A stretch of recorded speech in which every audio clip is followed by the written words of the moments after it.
Talking true crime with MJ. Cases on the screen, yeah, we mainstay. Breaking down facts, every frame weight.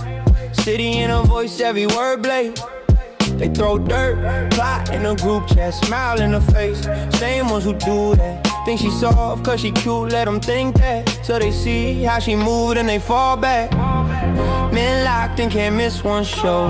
Refresh page when the upload go. Women watch too, tryna study her glow.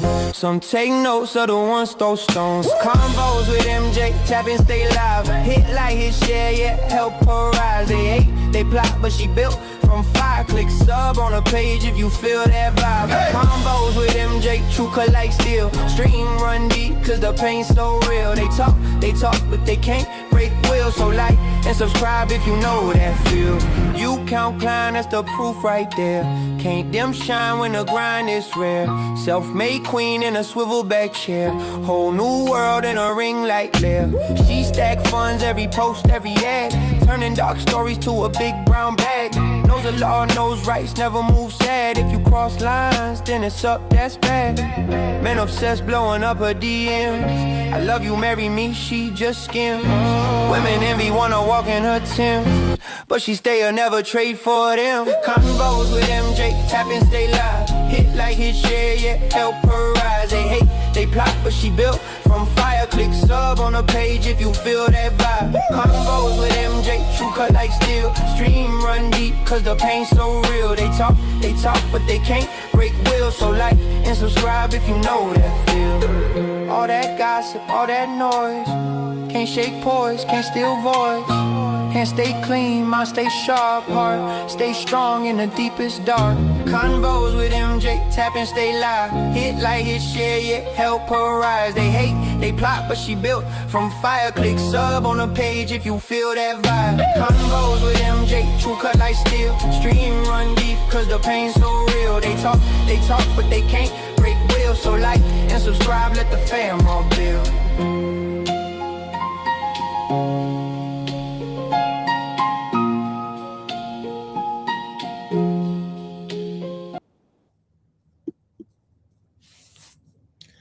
What up, party people? How you doing? Your girl is back. MJ's back on a Monday. Good folks of the algorithm. I hope you had a great weekend. Happy Mother's Day to all the mothers out there who is watching or timing in. And I hope everybody is having a good start to the week. I had a good Mother's Day. It was beautiful, but then somber at the same, because this is the first Mother's Day that I'm not celebrating with my mom because of her passing. So it was a little sad, but then I celebrated her with honor and, and keeping up traditions that we would do on Mother's Day, regardless of the situation. So I hope everybody had a great day with their mom. Their mom felt special, loved, and appreciated. I wish that for all of them. And even also for the dads, the single dads who are taking care of their kids, you're being a mom at that time too, trying to full, juggle the hands. So shout out to any parent, who is special to their children. I hope their children show them any love and appreciation this weekend. So I do have 3 new cases for you guys. So just make sure you're hitting the like button for me. It truly appreciate it. It helps continue to build the channel. Also share this out. It definitely helps continue to build this channel, and share it out to people who are interested in these type of immersive conversations.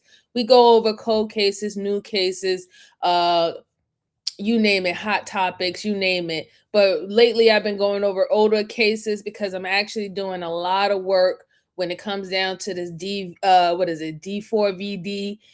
case. I definitely want to really break this down to you because it's very interesting, and a lot of stuff that's coming up in discovery is very important that we need to dissect these things, right? So I'm taking my time bringing that out, but that should be coming out real soon. So let me say hi to my day ones, my first ones, the early birds that catches the worm. Can't forget them. Shout out to Miss J. Hola, mami. Que lo que. It's good to see you this Monday. Happy Mother's Day. Happy everything. I hope everything's going well with you, dear. Hope everything's going well. Miss Joanne, my sis for Canada, shout out to you. Shout out to you. Happy Monday. I hope you had a great Mother's Day, and I hope everything's going well with you as well, sis, as you as well. Shout out to Miss Sweetheart. How are you, darling? It's always good to see you. Happy Monday and happy Mother's Day. I hope everything went well with you this weekend and everything's going good with your family. Let's see who else. And we have Mr. Bot Bro. How are you, sir? How are you, sir? Happy Mother's Day to you and yours. And I hope you're having a great Monday. And thank you for coming. I truly appreciate you. Truly, truly appreciate you. Let's see. Not Miss Joanne say, oh God, your first one. I can't relate. I cried a little too. Aw. Yes. So guys, just make sure you're hitting the like button and we're going to get into it. We're going to definitely get into it. So the first case that I have for my good folks is I think we're going to do this one. It's about a killer, right? So a killer, he hides a dead body for about 25 years. I don't know how he was able to do that. That's what made me interested in this because usually after a couple of days, you start to smell something that is really like out of this world. So I don't know how he was able to do it. Was he did he live by himself? Did he use fumes? Did he use I forgot what they call it, but there's something that you can actually put over a dead body that can calm down the smell for a certain amount of time. So we're going to take a look into it. I thought it was interesting. So let me go ahead and pull this up and here we go. All right. Let's see. I hope you guys can see my screen. And here we go. This is 59-year-old Violet Rose. Violet is about to find out that she has been sleeping directly above a dead body for the past 25 years. I was going to ask the obvious question. I was going to say, I assume we're here because yes, you found something. Him. Yes. May I ask where? Under one of the bedrooms. Hey, Violet. I'm not sleeping. Okay, Violet. Oh, it's okay. Hey, Violet. You didn't know it. You trusted him. Okay? It's okay, Violet. It's okay. I'm sleeping there. I understand, Violet. I understand. Oh my God. Oh, you're going to get through this. Hey, Sebastian. How you doing? Happy Monday to you. That's a shock. Perhaps what is even more shocking is how this body got there in the first place. He told me that she was at his house, and I guess they argued, and then he shot her. Did he say what did he do with the body? He put her under the slab in one of the bedrooms. Along the body. Well, I understand this. Is Kimberly on the property? No. Is there any evidence of her murder on the property? Shouldn't be. No. Every step of this is just inhumane. All right, I say move, boys. Feet up. Hands! Let me see your hands! Hands up! It's insane. It's psychotic. That's what it is. Did you murder Kim? No.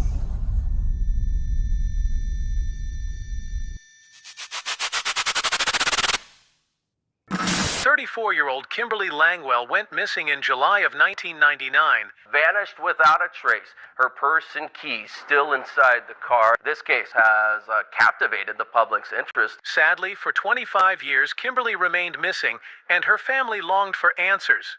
Until now.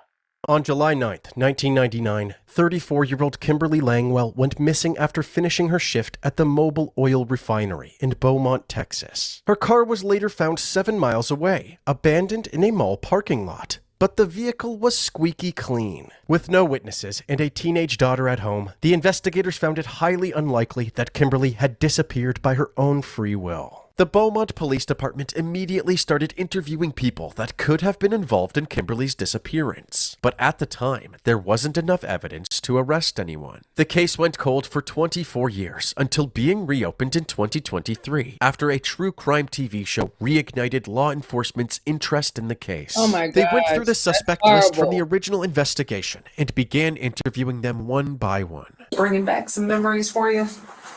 It's been a long time. As I sit here, it's hard for me to believe I wrote this. Obviously, it's my handwriting.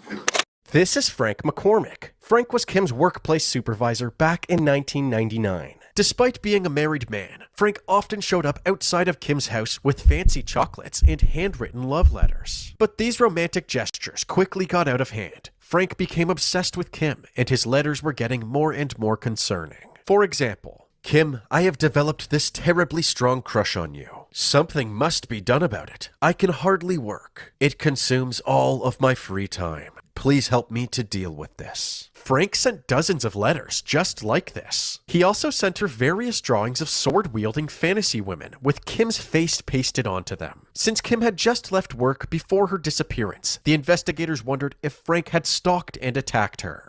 However, Frank was not Kim's killer. Frank's alibi was that he had left work around 5 p.m. to prepare for a poker night with his buddies. He went home and showered, then went to a grocery store to buy playing cards and snacks for the night. He then went back home around 7 p.m., right when people started showing up. He even had the receipts to prove this. It didn't take long for the detectives to cross Frank off their list and move on to their next suspect.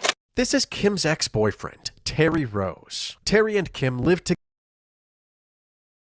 So we're going to have to talk about this folk. Okay, we're going to have to talk about this guy, okay, before we move on. This guy was psychotic. He was a stalker, and he was all the way married, and he was doing that to that lady. You know, like,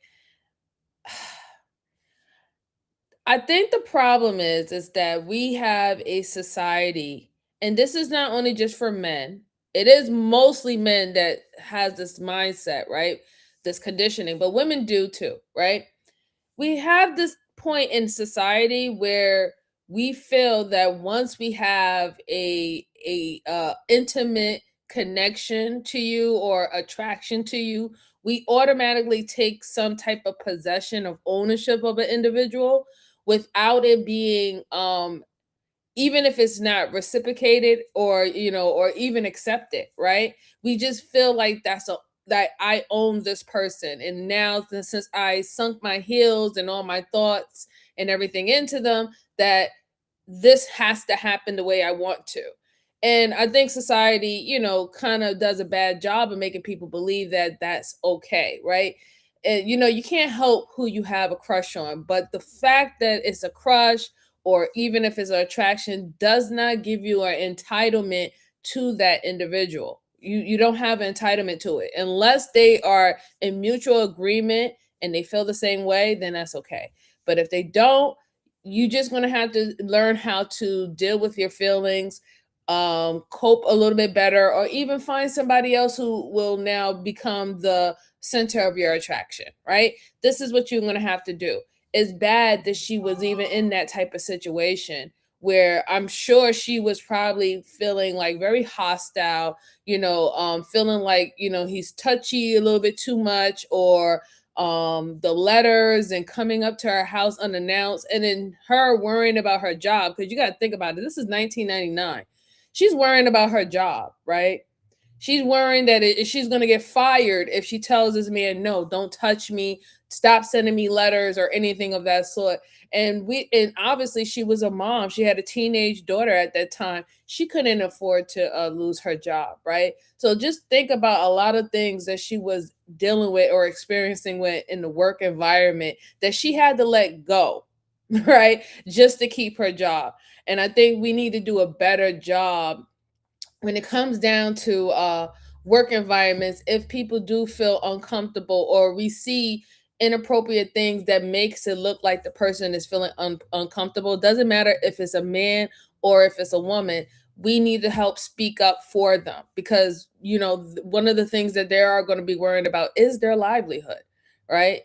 So when we talk about some of these victims who don't say anything for years until later on they get enough courage to say things, these are the reasons why there's so many things that play in mind, whether it's to be ostracized from your community, ostracized from your society, that person being a narcissist who wants to ruin your reputation, you can't get employment, you get blackballed. All these things happen in our society that we know of, and we just have to stop being accepting of it or making it seem like it is what it is, right? We have to help people when we see those things happen. Let's see. Hey, Turkey, it's good to see you, darling. Happy Monday. Happy working. Oh, you working your life away. Of course. Please be careful. I'm glad you popped in, sir. Please be careful. Hey, Lord, how are you? Happy Monday to you. Happy Monday. Thank you for coming. I appreciate it. Sebastian said, it's a obsessive type of mentality that people really need to get a hold of. Yeah, it's hard, right? It's really hard because the heart wants what the heart wants. Or even if it's not the heart, right? Just desire alone is a very, very strong energy. You know, it has made people do things that they normally wouldn't do if it was someone that they did not feel that type of attraction to. So that's a very strong energy. So the guy is married, but still obsessing over another girl, and led to and the funny thing is, even though they cleared him at that time because they said that he had receipts and eyewitnesses to say around 7:30 p.m. he was exactly where he was and he wasn't around her. We're gonna go back to that because I don't know. My spidey senses is tingling that I think that he kind of he found the way how to give himself an alibi, even though it was still him. I'm assuming this is what I'm assuming, but we're gonna go ahead a little bit more. We're gonna go ahead a little bit further and see what they have to say. Now they're talking about her ex-boyfriend now. Together for 5 years, from 1993 to 1998. They then broke up and Kim moved out. But they stayed in touch for the next year leading up to her disappearance. Despite this friendly relationship, Kim's family told the investigators that Terry was extremely controlling, and he abused Kim both emotionally and physically during their relationship. He would also constantly keep track of Kim's whereabouts and bombard her friends with phone calls whenever she paid them a visit, even after their breakup. However, these obsessive phone calls suddenly came to a halt on the day that Kim disappeared. Kim's daughter Tiffany said that the last thing her mom told her was that she was going to Terry's house. She called me and she had just gotten off work, maybe around 5:30. She told me that we had made plans that day that we were going to go out to eat. She told me that she was going to stop by Terry's, that she had to help him with something. I don't know. It was something about hanging a ward or something. I didn't really pay attention to it. Terry told me he didn't know where she was. When Terry was questioned by the police, he said that Kim had stopped by his place after work to help him put up some 1x4s on the ceiling, and she stayed for a short time before leaving to pick up Tiffany. He later admitted to the authorities that he had no alibi after 5:30 p.m., up until he met up with his friend David Wiley a few hours later. They hung out playing pool until around midnight before parting ways. They then got breakfast the next morning. 25 years later, Terry was telling detectives the same story. What's your theory on what happened to her? I don't really know. Terry claimed that he and Kim were good friends right up to her disappearance, and he had no reason to harm her. He denied being obsessed and controlling following the breakup, and said that both of them had moved on by then. Once we broke it off, I figured just leave her alone. At this point, they didn't have any evidence to disprove Terry's story, so they went to speak with David Wiley. Mr. David. Yes, sir. How are you doing today? Good, how you doing? Doing great. Knowing Terry like you knew Terry, did he have anything to do with Kimberly's disappearance? I don't think so. Not at all, and I just don't think he's that type of person. David had nothing to say about Terry. He didn't know about Kim going to Terry's house and had no clue what Terry was doing before they met up to play pool. However, the detectives struggled to believe anything either man was saying. They brought the case in front of a grand jury, and Terry and David were both summoned to testify under oath. During their testimony, they told their usual stories, but for some reason, David was extremely nervous. Seeing his behavior under oath, the detectives asked David to come in for a polygraph test. David refused. However, hours later, his attorney reached out to the detectives and told them he had information to share, but he wanted immunity. The detectives agreed, and David went to the police station for an audio-recorded interview. Our goal is you're here to tell the truth, okay? David said that on July 9th, 1999, he had just finished work when he received a phone call from Terry. He called me and asked me to pick him up at Walmart. Probably between 5 and 6. He just said, when you get close to the parking lot, call me.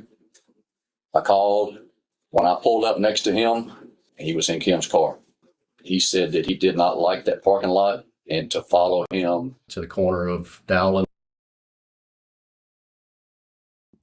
This is why it's very important for ladies, my lenders. Do not, I repeat, do not date anyone who's affiliated or associated with anybody that you was dating or dealing with. Don't do it, right? This is exactly why. Because now it looks like both of them were involved. Or David knew that Terry was with her, but he just went out of sight and out of mind. Like, I don't see anything. I don't hear anything, I don't speak nothing when it came down to seeing this lady with Terry. And now look what happened. It's 25 years later. He could have had stopped it. He could have been like, hey, are you okay? Everything's okay and whatever. But then again, look at what type of pickle this woman was in. This is her ex-boyfriend, off and on within those years, who was verbally, emotionally, and physically abusive to her at one point. And here you are having a boss who's been sexually harassing and stalking you while you're on the job. And they somehow, some way know each other.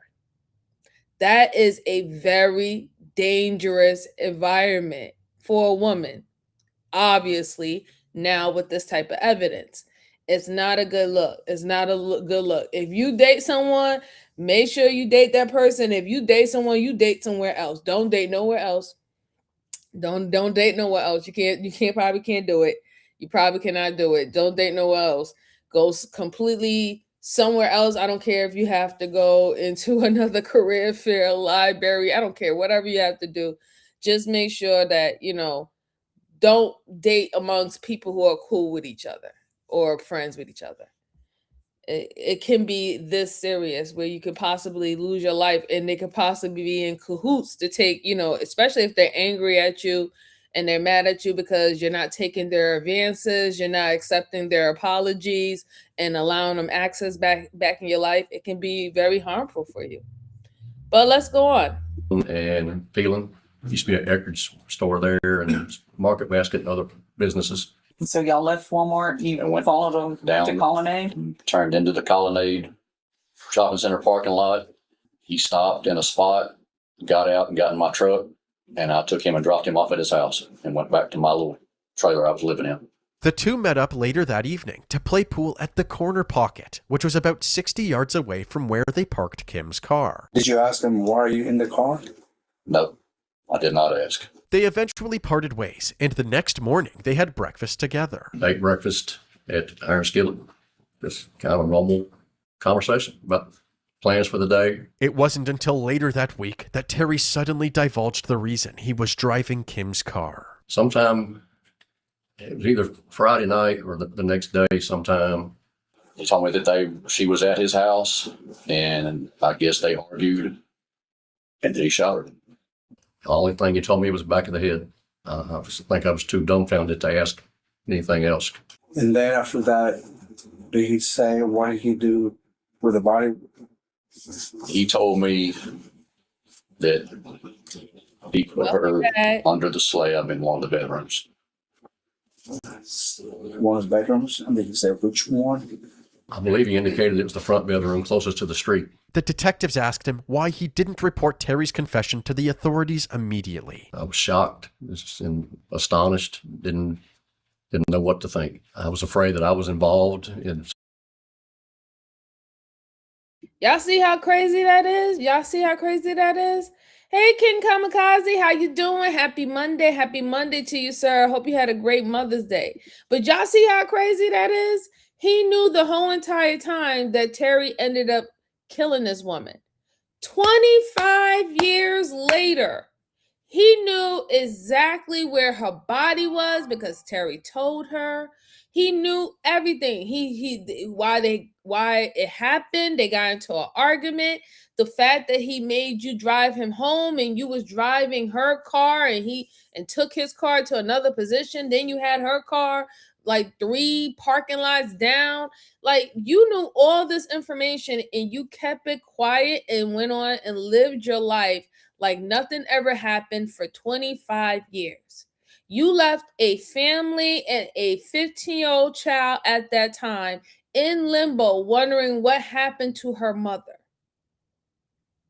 And you, the dude who is sitting up here, who's supposed to be her boss, supposedly supposed to love her, sending her all these crazy ass love letters.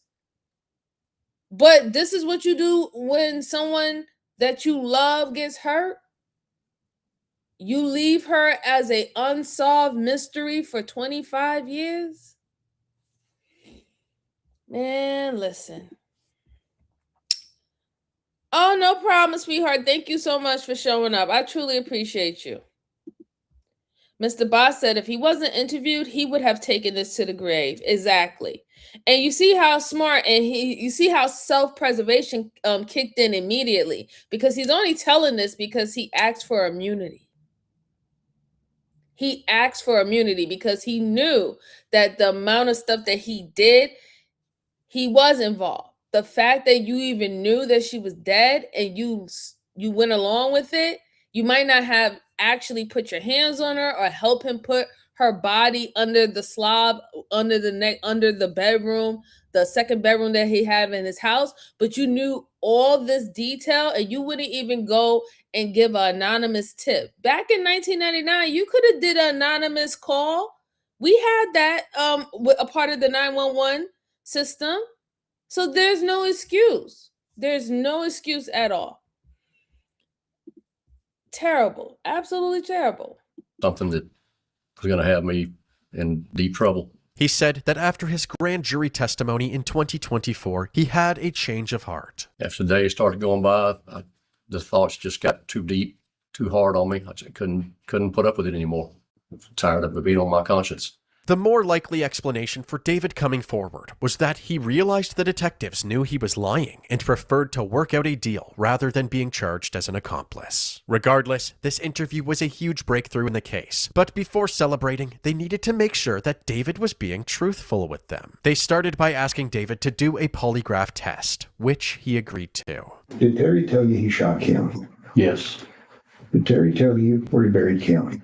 Yes. Not only was David being completely cooperative, but he also passed the polygraph test with flying colors. They then invited Terry to the police station to discuss the death of his father, who, in a completely unrelated incident, was murdered in 2004. But after that decoy conversation was over, the detectives in Kim's case surprised him with a search warrant for his house. How you doing? All right? Good.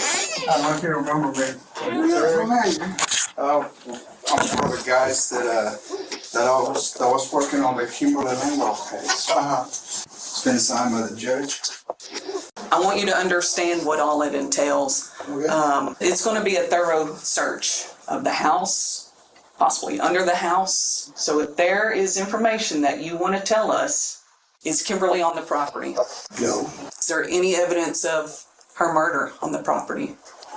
Shouldn't be. No. Did you murder Kim? No. So is there any reason why we're going to find any kind of blood or evidence or remains or anything like that anywhere on your property, sir? No. I don't know what you want. We want the body. Well, I understand that. I don't have anything to tell you. Okay. We just want to give you that opportunity. Is this mine or? You can keep that, your yes, sir. Right after serving Terry these papers, they went to inform his wife Violet of what was going on. We have the search warrant to look for Kimberly Langwell all through the property. Dad, how are you? If there's anything that we need to know Happy now Monday, before we happy begin, Monday to you, and this happy is the belated time. Mother's Day to I you, honestly sir. can tell you, I don't know Well. anything about where she is or anything about that. So y'all just do what you have to do. Well, if I had known this, I would have washed the dishes. Don't worry about that. Oh, gosh. At this point, it wasn't clear if Violet I actually did. knew Thank something you so about much. Terry's I involvement. appreciate you. However, the only way to know who was lying was to see what was under Terry's house. Terry and Violet were allowed to leave for now, and a hotel was booked for them to stay in. But while these interviews were taking place, officers had placed tracking devices on their vehicles. The next day, Beaumont PD and multiple other law enforcement agencies went to Terry's house and executed the search warrant. They used GPRs, ground-penetrating radars, to scan each bedroom looking for any disturbances beneath the tiles. In Violet's bedroom, they discovered that the ground had been hollowed out. They observed an area in the front bedroom of the house that was, it appeared that it was missing a piece of rebar. And so that's kind of where we focused our search on. As they broke through the tiles, they realized that cinder blocks had been stacked underneath the floor in order to prevent the tiles from collapsing. They began removing the cinder blocks and sifting through the dirt, and they quickly uncovered several personal belongings. Within the first hour, we found a pair of broken sunglasses, a keychain, and a lighter were the first pieces of evidence that we found that were definitely out of place. We knew we were in the right area. It wasn't long before they started finding bones. They first located 3 small bones that we were able to verify were human toe bones. And then it took a couple more hours to kind of get to the main part of her remains. And she was wrapped in a blanket. And so luckily it appeared that everything was in there, but that's when we found the further extent of the rest of the bones. The detectives were confident that these bones belonged to Kim, so they immediately filed a warrant for Terry's arrest. Using the tracker on his vehicle, they followed him to Tia Juanita's fish camp, where he was having lunch with Violet, and waited for him to exit the building. I got eyes on. All right, I say move, boys. Feet on the ground.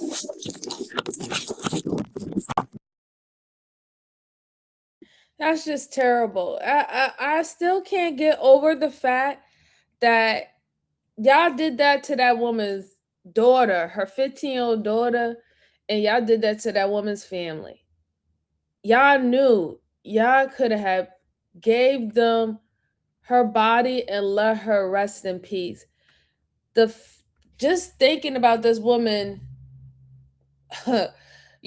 body and remains in unrest for over 25 years under cinder blocks of a home is beyond crazy and demonic, really. It really is. Like, what was you really expecting that eventually enough time and pressure from the cinder blocks would, I don't know, destroy her bones or crack them into tiny pieces? Is that what you was thinking? Or eventually that when the earth shifts or something, it would go lower and you wouldn't be able to dig it out. And the bad thing about it is they would have gotten away with it, right? That's the bad thing. They got away with it for 25 years. They could have had took this to the grave and nobody would have found her. She would have had just been continue to be a unsolved mystery, right? Missing persons case. We wouldn't have known her whereabouts. We would have known nothing. That's sad. That's really sad. And the fact is so many people have lost their life in this way. And still today, in 2026, there's people from 1930s, 40s, 50s, and even further than that we cannot find, right? And we can't put them to rest. Mr. Boss said, what if there was never an investigation and someone bought the house with her body? So that would have been crazy too, right? So the fact is, given the fact of how long she's been missing since 1999, if they would have had sold that house and a new buyer would have bought it, and let's say they wanted to change the foundation of the house, and then they found that body, the first thing they need to do is call local authorities. Hey, listen, I was getting a foundation change at my house, and I think y'all need to come down here. There's something down here. Y'all might want to check that out, right? That would have probably, they would have known that it wasn't them, because the bone, how long it's been there, how old the person was at the time of death. And it's also going to show that once they determine by DNA that this person been missing since 1999, so it can't be these people that just recently just bought the house if the bones have been sitting under the house for a certain amount of time. So they would have canceled it out. The local authorities would have just got in contact with the previous owners and asked them questions, because if they had the house around 1990s or so, then y'all would be the go-to person that I would actually go for. Hi, Victorious V. How are you? Happy Monday. She says so terrible. Yeah, I agree. I agree. Glad we have technology now to be able to discover it. I agree, Sebastian. I really do. I really, really do. Can you imagine how many of these scenarios are still unsolved? Hundreds of thousands of these scenarios have still not been solved yet. King Kamikaze. Yes, please go ahead and hit the like button for me. It really does help the channel. I appreciate you. Definitely. Let's go on. Hands! Let me see your hands! Hands up! Hands up! Move, Violet. Back up, Violet! Back up! Over here! Over here! Get down on the ground! Over here! I'm gonna get her! Get her! Don't hurt me. Terry was taken to the back of a police cruiser and transported to the station to speak with the detectives once again. We do have an arrest warrant for you for the offense and murder. You don't want to talk? Got to say? What can I say? Well, there's probably a lot to say. I mean, are you curious about what we have found or why you're here? You got what you want. I won't be believed anyway. I'm not gonna waste my breath. I mean, I'm interested in what you have to say. I really am. Shout out to Miss J for being a member for 17 months. As always, sis, I truly appreciate you. Her message is Happy Mother's Day and happy birthday, Kazi. Happy birthday, King Kamikaze. Shout out to you. You didn't even tell me it was your birthday. That's terrible. How I gotta find out from Miss J. Happy birthday, King Kamikaze. Happy birthday to you. Thank you so much. Thank you for even being here. And enjoy your birthday if you're listening in, because I know you're listening in. You're about to, go ham on your birthday, but enjoy your birthday. I will hear you out. The family, maybe? Do you have anything to say to Kim's family? No. With very little cooperation from Terry, he was transported to the county jail to await his arraignment hearing. Terry Rose, you're being charged with the murder of Kimberly Langwell. Do you have anything to say? Terry, tell us what happened on that night in 1999. This could be your only chance to tell the public right now, right here. Do you have anything to say to Kimberly's family? Did you do it?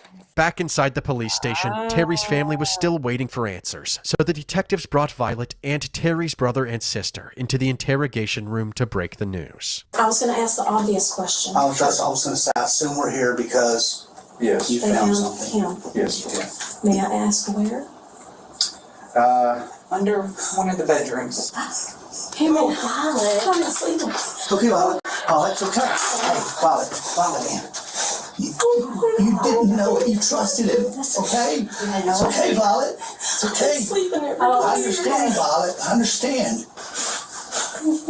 Oh my God. Oh my God. Oh, you're gonna get through this. You're gonna get through this.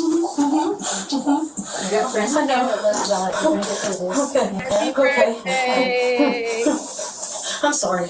Don't be sorry. Oh, well, that's a shock. The excavation team back at Terry's house worked for 13 hours straight to make sure they had every last bit of remains. By the morning, they had recovered an entire human skeleton. All of the evidence was sent to the crime lab, and it was eventually confirmed through. I feel so bad for his wife. I really do. Do y'all see how shook up she was? She was hyperventilating. She couldn't catch her breath. Do you understand that her whole reality has just been destroyed in a matter of days? Her whole reality. She's now thinking, oh my God, I married a man who unalived a woman who happens to be his ex-girlfriend. Then she has to think about it. Oh my God, for 25 plus years, I've been having sex or whatever with this murderer, with his ex-girlfriend under our bedroom. Like, she is freaking out, and I don't blame her. I don't blame that lady because, like, that's a lot. That's a lot. You're like, oh my God, I've been living with a murderer or been married to a murderer for 25 years. 25 years. What if he ever got upset in that level and he could have did the same thing to me, right? This was his ex-girlfriend. She's factoring that in too. Probably the ex-girlfriend before she became his wife, right? So a lot is affecting her psyche at once. And this is why you're seeing that type of emotion coming out of her, where she's hyperventilating and she can't even, she can't even take a proper breath, let alone make a cognitive statement. She can't even say anything, because it's a lot going on. And this is what individuals like her husband, they don't understand how much you affect another person, especially when you join your life with that person. You affect them in ways that you cannot even describe with words, right? So you have to be very mindful of what you do, and you also have to be mindful how you conduct yourself when you add another person into your life. Let's see. No problem, sweetheart. Go run, have fun, do what you got to do, babe. Thank you so much. Best wishes. Best wishes. Miss J says she was distraught. She was. She definitely was. Miss Joanne said, I don't think I'll get over that. I wouldn't either. I wouldn't either. Sebastian said, yeah, that is totally traumatic. It is. It really, really is. Right. She's going to need therapy. Absolutely. Absolutely. It's been 20 years. Yes, absolutely. Absolutely. It's been too many years. Like 25 years, almost 20. Yeah, 25 years. Like, no, absolutely not. Dental records that the remains did in fact belong to Kim. I'm so very grateful to have my mother back. Not in the way that I wanted her, but to know that she's no longer being held is a good feeling. An autopsy revealed that a gunshot wound had penetrated the back of her skull, suggesting that Kim was killed execution style. Despite the overwhelming evidence against him, Terry pled not guilty. His bond was set at $1 million, a price he was unable to pay, so he remained in the county jail awaiting his trial. After several delays, his trial was set for December 8th, 2025, but before that date came, in August, Terry was offered a plea deal. If he went to trial and was found guilty, his sentence would be anywhere from a minimum of 5 years to a maximum of 99 years in prison. This plea deal reduced that maximum sentence to 40 years, with the possibility of parole after 20, in exchange for a guilty plea from Terry. And do you want to reject that offer and have your case set for trial? Yes, ma'am. Okay. Terry rejected this plea deal because he saw it as an insult. We know this because following this hearing, he discussed it with his son, Terry Rose Jr., over a jailhouse phone call. That 40-year offer was like an insult. I'm 68 years old. 40 years, you got to do 20, so I'd be 88, and then I go before the parole board, and Tiffany's going to be there to say no, and then I got to wait another 6 months and go again, possibly. I'll be 90 years old before I get out, and then I got to deal with parole for the rest of my life. Oh, no, no, I'm sorry, I'm not accepting.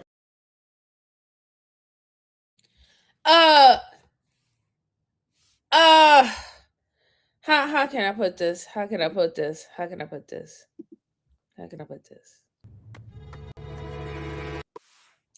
Have you lost your cotton picking mind? You complaining about 40 years? Sir, you in Texas. You lucky they ain't fucking they're not shooting you by fire squad at this point. Like, what are you talking about? You've been able to live a life all the way up until 68 years old for 25 years killing this woman.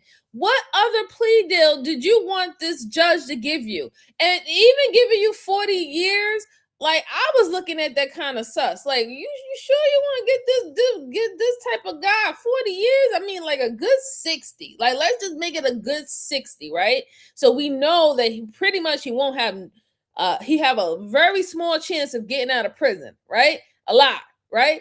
That's what I would have done. But she literally gave you 40 years, and if good behavior and everything like that, you could have went to a parole board 20 years in.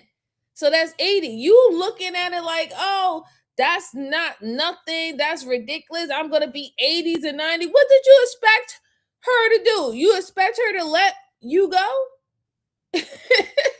You expect her to let you go? You thought that you was going to be freed and they should take it easy on you because you're older man now, and whatever you did when you was a younger man, so it's different now. Like, I don't understand his logic. But then again, if you can do that to someone that you considered your ex-girlfriend, that you have feelings for, that you love, and you could do that to the wife that you've been married to for 25 plus years and have her fucking, sucking, and everything under the sun with your dead ex-girlfriend's body under your bed like some necromonger, then I don't expect anything else from you. Should I?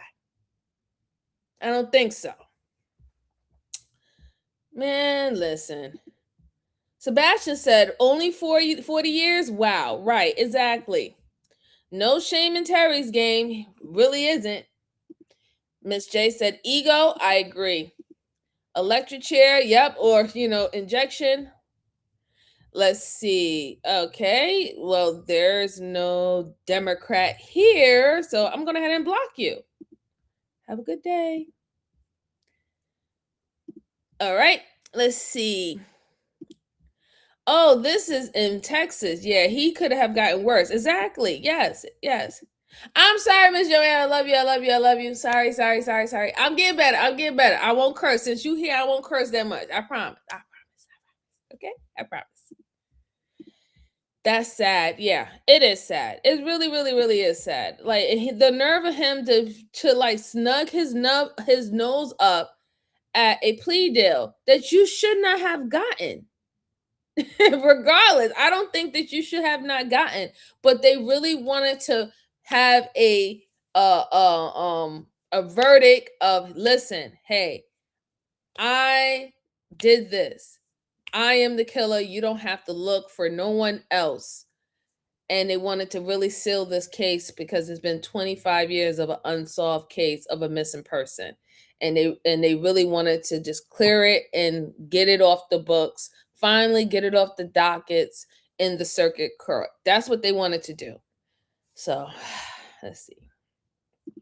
Yes, I am getting better. Yes, see, Miss Joanne, I'm getting better. Don't worry about it. I'm getting better. I'm getting better, girl. I'm getting better. Oh, man, she's in her 40s. People die in their 40s and 50s all the time. That'd be sweet. I mean, yeah, that'd be sweet. I will pee in her cup, send it to y'all to pour on her grave. I'll do that. Oh, yeah, I'll fix her right up. See, if she would have been honest and said, look, I was out messing around on you, I could have just walked away, not had a problem, and now this would have been a problem. But no, she had to keep her mom secrets. Terry must not have realized that this phone call was being recorded, because he just revealed what his motive was for killing Kim. See, if she would have been honest and said, look, I was out messing around on you, now this would have been a problem. Clearly, Terry was lying when he said that he moved on following the breakup. Once we broke it off, I figured just leave her alone. Once the phone call with his son was submitted as evidence, Terry's defense team quickly changed their mind about the plea deal. 1 week before his trial, his attorneys reached out to the prosecutors and said that Terry was willing to plead guilty. The prosecutors offered the same conditions as before, a maximum of 40 years in prison with the possibility of parole after 20, in exchange for a guilty plea. And Terry agreed. You're charged with a first-degree felony offense of murder from July 9th of 1999, and how do you plead to that charge? Guilty. Are you pleading guilty because you did what they charged you with? Sort of. Yes. No, we're not playing. Hold on. You answer my question, Mr. Burbank. I'm not questioning you. Did you do what they charged you with in cause number 24 DCCR 1369? Yes. His sentencing hearing took place on December 16, 2025. The prosecution wanted to make sure Terry would spend the rest of his life behind bars, and convincing the judge to hand down the 40-year maximum sentence would guarantee that. The first person they called to the stand was David Wiley. He told them all about the night Kim disappeared and the moment that Terry told him about the murder, before giving a half apology to Kim's family. Is there something you want to say to Tiffany McGinnis and her family? I wish I'd have came forward right when it happened. The defense tried to discredit David by suggesting that he only spoke up because he was worried about being charged as an accomplice. Back in 99, July of 99, how many times did the police come and talk to you? I think just once. did you take part in trying to find Kimberly? No, I did not. You said at one time you were an employee of Terry, right? Yes. During that time, you would see him on a daily basis? Generally. Never said one thing to him saying, hey, man, you got to say something to somebody. No. Never did. Never went to the police. No. How many times did you talk to the police between the original time in 1999 and 2024 when they came to your house just before Thanksgiving? None. You had a chance to tell them when they came to your door, right? Yes. I think it was two detectives, Detective Wilson and Detective Tamayo. Yes. You didn't tell them that. No. After that, you were called back into the grand jury, correct? Correct. And you could have told them then. Correct. However, David's intentions were irrelevant to the state's case. During the testimony of Detective Heather Wilson, they made it clear that David Wiley coming forward was the sole reason that Kim's remains were even discovered. 25 years after she went missing, Kimberly Langwell's body was discovered under Terry Rose's house. Is that correct? That's correct. Yes, sir. With a gunshot wound to the back of her skull, consistent with what David Wiley said Terry Rose told him he did. Yes. Shot her in the back of the head. That's correct. Yes. This showed that regardless of David being complicit in the cover-up of Kim's murder, he was still hands down a credible witness. The bottom line was that Terry was the one being sentenced, so the state focused on his culpability and his actions following the murder. At any point in your investigation, has Terry Rose ever indicated he knew what happened to Kimberly Langwell? No, he did not. We had interviewed him several times, and he indicated that he did not know where she was. So I want to decipher a little bit more about what's going on in the trial that we're reviewing, right? Now, in hindsight, it was a good idea that they did give that David fellow immunity. The reason why is because if not, the defense attorney for Terry would have used that you cannot criminate my client without also taking David. And how do we know that David wasn't the one who did everything and Terry's the one who was pretty much keeping his secret? At this point, they would have used the he say, she say, and self-preservation between both of these two individuals in regards to what happened to the woman, and they probably wouldn't been able to make it stick. So the fact that they gave him immunity, so he doesn't have to worry about any criminal charges behind this or being named complicit or accessory to this murder, and he was willing to be completely honest and open, and everything checked out from examining her skull and everything that she did get shot in the back of the head and where her body was found. Everything confirmed what he said. It still led him to be a credible witness, even though he has immunity and not to be charged on the fact that he didn't do anything, he didn't say anything, and he let this go for 25 years as well, when they could have been gave this woman back to her family and they could have put her body to rest. So, like I said, hindsight, it was a great move for the prosecutor to give that guy immunity and to go on making sure that Terry is the one, since he's most likely was the one who actually committed the crime, that he gets the time that he deserved. He gets the justice that he deserved. So I wanted y'all to understand that, because I know a lot of people were looking like, hey, well, this guy, he deserved to be locked up with him. And you know what? From a moral perspective, I agree. But I'm going to tell you something that a lot of people don't want to hear when it comes down to the law, right? Or especially the court of law. It really isn't as much about moral compass as people would love for it to believe, right? It's more about what can be proven, right? How you can frame it correctly, the narrative, evidence, right? And how to apply the law to the evidence in hand. That's what it's about. It's really not about this moral compass, because in fact, we will see a lot of people that should be in jail today, but we don't, right? Let's see. Okay, we're not going to put that up there because that's not nice and that's not true. So bye. Okay, 68 people, only 15 likes. Can we please get the likes up for me, guys? Truly helps the channel and I truly appreciate it. So please let's get the likes up. Thank you so much. And welcome everyone. Welcome everyone who's stopping in. All right, let's finish this out. In all this investigation, has there been any evidence to suggest this could have been an accident or unintentional act? No, sir. Bullet wound in the back of the head's pretty telling, isn't it? It is, yes. Hiding a body under your home for 25 years and lying about it, what does that indicate to you? Yeah, I mean, it was a massive cover-up for sure. Obviously, Terry's actions had a profound effect on Kim's daughter Tiffany, who was just 15 years old at the time of her mom's disappearance. Can you explain to the court what I already those first got it. few Don't worry days were about it. like, not knowing where your mom was or what had happened to her? It was terrifying. It was shocking because I had just talked to her. She was just on the phone with me and she was excited for our plans. She was joking with me. And so I was lost. I didn't know what to think. 15, my mom is the person that I go to for everything. No siblings, it's just been her and I.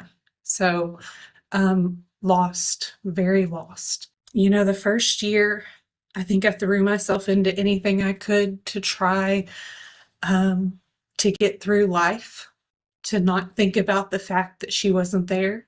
But then you go home and you don't go home to your mom anymore. And so life is different. It looks very different. During this terrible chapter of Tiffany's life, Terry did very little to help find Kim, but he did do one thing. Was there physical searching going on, people looking for her? Yes. Were there billboards? There was a billboard. Do you know who put that billboard up? Terry Rose did.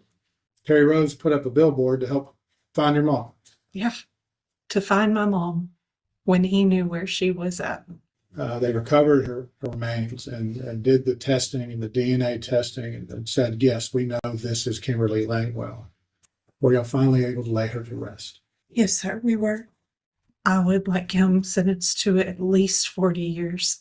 I think he deserves that. If one piece of evidence was going to convince the judge to give Terry 40 years, it was the state's exhibit number 1, the jailhouse phone call with his son. You know, I'm not like a psychopath, sociopath, crazy. You know, I'm not none of that. I'm just, I had a bad day, I dealt with it wrong, I f***ed up, and yeah, I'm going to deal with it.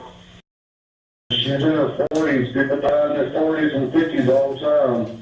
That'd be sweet. I mean, yeah, that'd be sweet. I will pee in a cup, send it to y'all. So those two things is going to be quite damaging for him to make sure that if anything, he gets the max of the plea deal 40, or if the judge decides to say F that plea deal, we're going to give you we're going to give you the 5 to 99 years, term.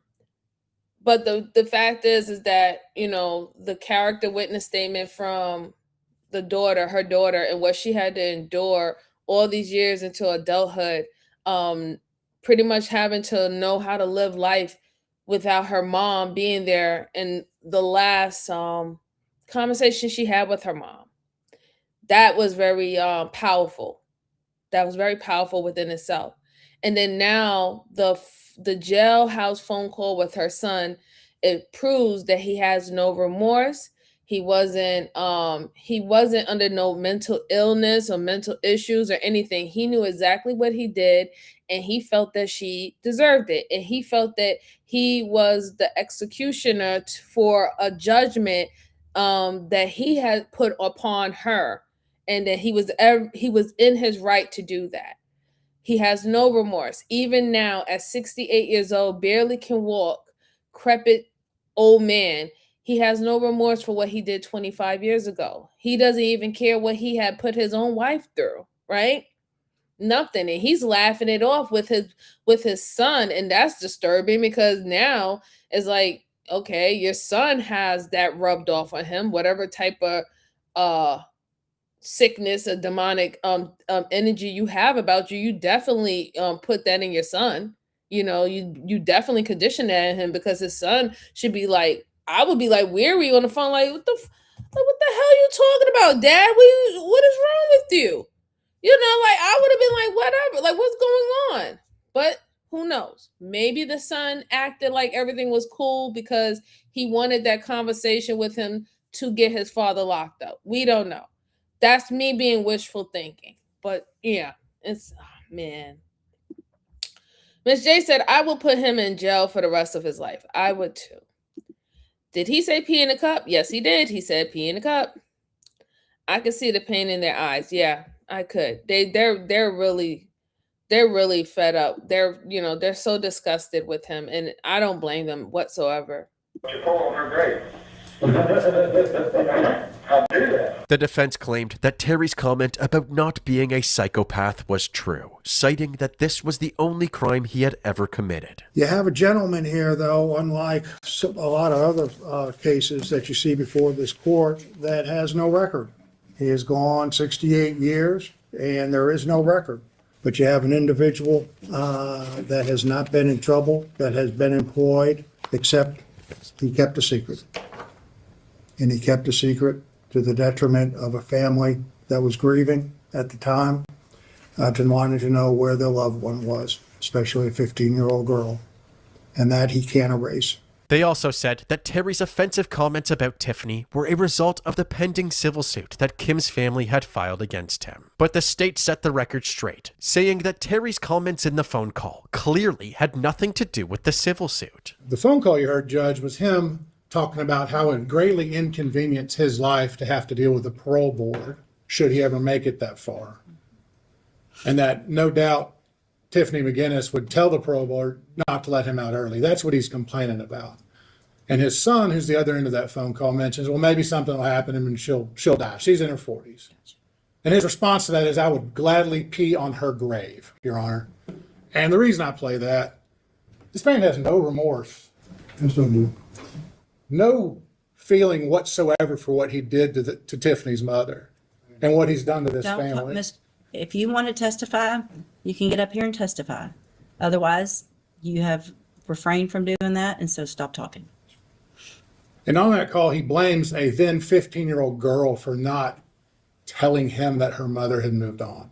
And that's sick and twisted, Your Honor. No more sick and twisted than living in a home with your murdered ex-girlfriend under your floor. A home that he later shared with his common-law wife. Every step of the way has been a slap in the face to Kimberly's family. Every step of this is just inhumane. To put up a billboard and pretend you're trying to help find her it is vile, it is inhuman, and it is not worthy of any consideration from the court, Your Honor. I'm asking the court to enforce that full 40 so Terry Rose spends what's left of his life behind bars, Your Honor, because that's what he deserves. It was now time for the judge to hand down Terry's sentence, and quite frankly, she was disgusted. It's not often that I'm at a loss for words, and honestly, it's because I have too many words. And anything I say is not going to help Tiffany and her family other than getting this over with. But there's just certain things that I can't even look past to not point out. The fact on that phone call that you said you're not a psychopath is just beyond me. Who isn't a psychopath that kills someone that they once cared about and buries them in their house and lives on top of them for 25 years? I would think that's the definition in Webster's dictionary of a psychopath. And Tiffany's right. 40 years isn't enough. There is a part of me that wishes I had not accepted this plea agreement and that we had gone to trial last week, because I do think a jury would have given you life for 99 years. I actually do. And the fact that you thought you wouldn't is the most narcissistic thing I think I've ever heard in my entire life. I mean, there's just so much more. The billboard, I mean, it's insane. It's psychotic. That's what it is. I hope that today gives Tiffany at least some final closure on all of this and her family.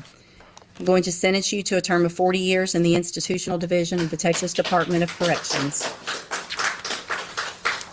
If I had 50, I'd give you 50. If I had 60, I'd give you 60. Whatever it was that the cap was going to be, after hearing all this, it would have been whatever it was. Finally, after 26 years, Kim's family had some closure knowing her killer would be locked up for good. But before Terry was taken away, Tiffany spoke to the courtroom one last time. For 25 years, I woke up and I went to sleep with the same unbearable questions. Where is my mom and what happened to her? The pain of not knowing is indescribable. It is grief, it is fear, and a deep sense of abandonment that never let go. The reality that she was buried beneath this man's house all of these years, held captive even in death, is unbearable. For Terry, do you remember me? That was the first thing you said to me when you approached me just 3 years after my mother disappeared. Then you asked, did you ever find your mom? Hey, I was Riaz. stunned Good to see that you, you had little the bro. nerve to speak to me at all, and horrified by what you said. You were taunting me, knowing the entire time that you had my mother. You refer to the day you murdered my mother and buried her beneath your bedroom as a bad day? That bad day cost me everything. It stole my childhood, my sense of safety, my trust, the future that her and I planned, and the chance for my children to ever know their grandmother. You have no regard for human life. Listening to you and your son, Terry Rose Jr., speak so callously about my death, about how happy it would make you if I died so you could pour pee on my grave, shows the depth of the evil you carry. It reveals a family that treats human life as disposable. You are a murderer. Your son clearly has learned to view life the same way you do, and now he passes that to his son, your grandson, who also awaits trial for murder. You all are vile, vile human beings. Hey, Callie, welcome. Terry welcome. Rose was transported to the Dieball unit in the Texas Department of Corrections and will be eligible for parole at the ripe age of 88. I'm feeling relieved, a little bit of relief that this is finally over. Happy to walk away and know that we don't have to come back and do this anymore. I want people to remember my mom more than anything. To me, that's what's most important, is that she is remembered.